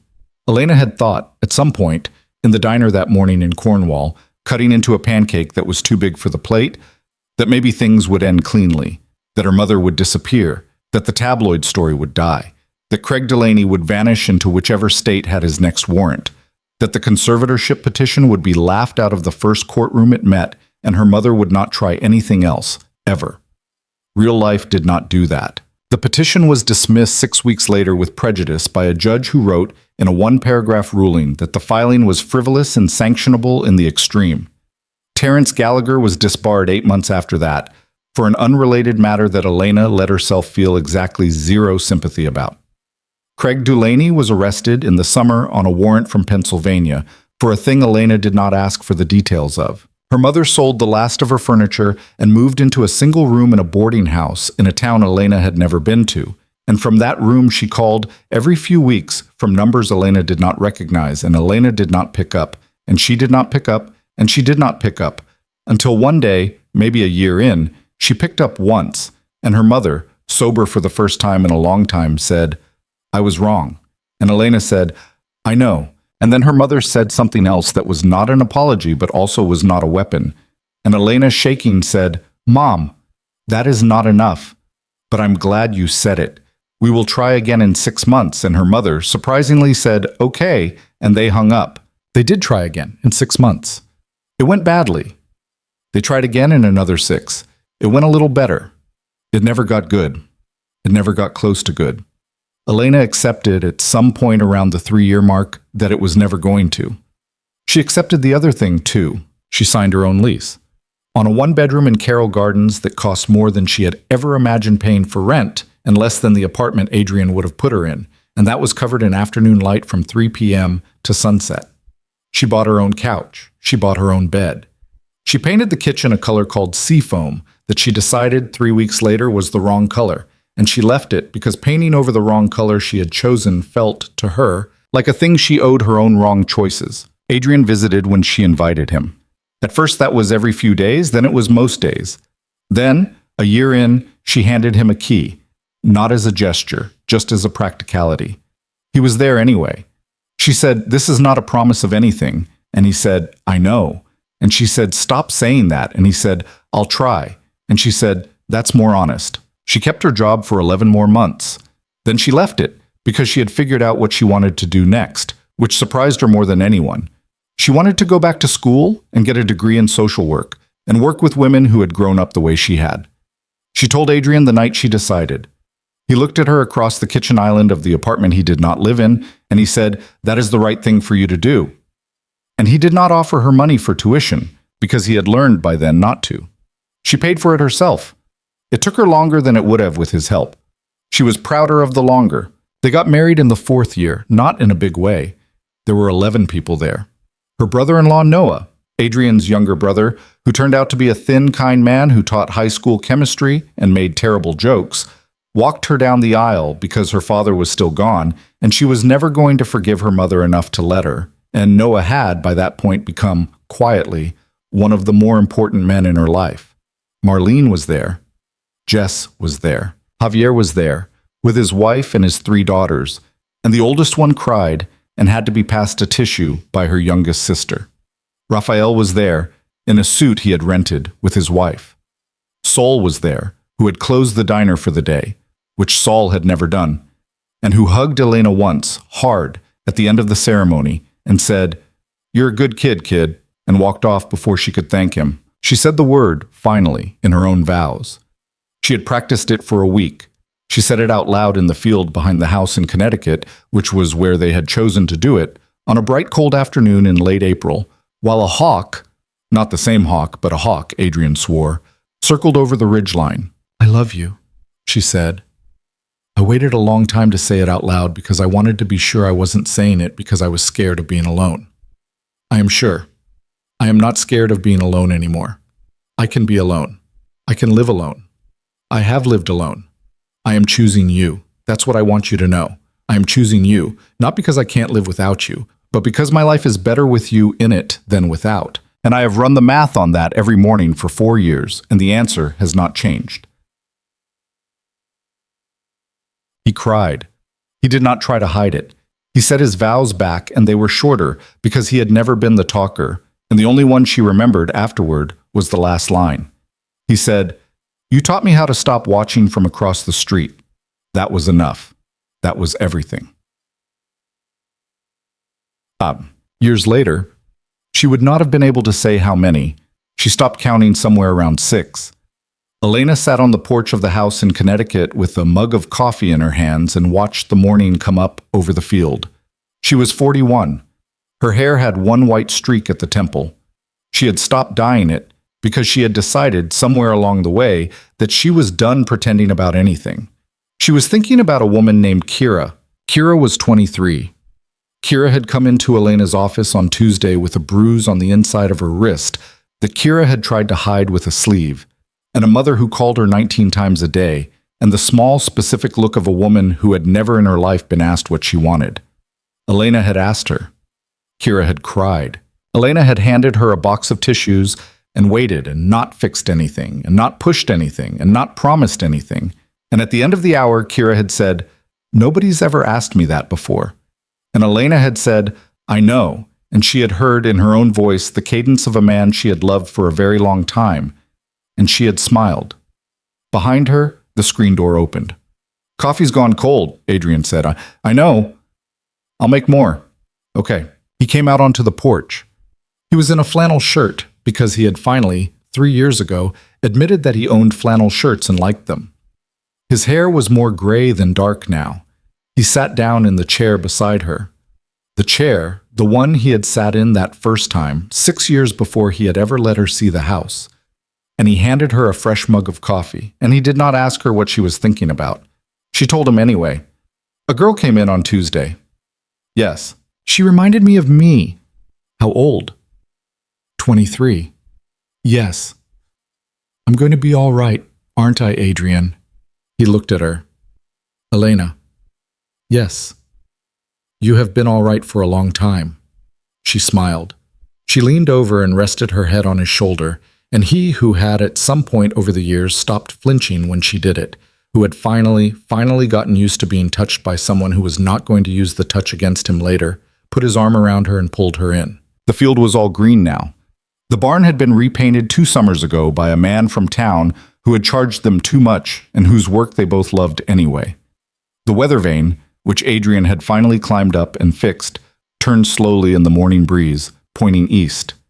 Somewhere, far away, a woman who had once tried to own her was still alive, and still not well, and still calling sometimes, and Elena still did not pick up every time, and sometimes did. Somewhere closer, a girl named Kira was sitting on her own porch, or bus stop, or kitchen floor, and she was deciding, for the first time in her life, what she wanted.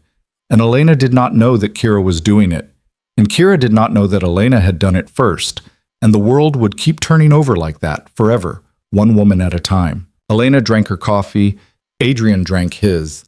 The hawk, or a hawk, they had stopped arguing about it years ago, cut across the field in a long, slow arc, and disappeared over the ridge. She closed her eyes. She was 41. She was loved. She was not invisible. She had been the question, and she had answered it, and she would keep answering it every day, for as long as there were days. The sun came up the rest of the way. The porch was warm. It was enough. It was, she thought, finally, after everything, enough.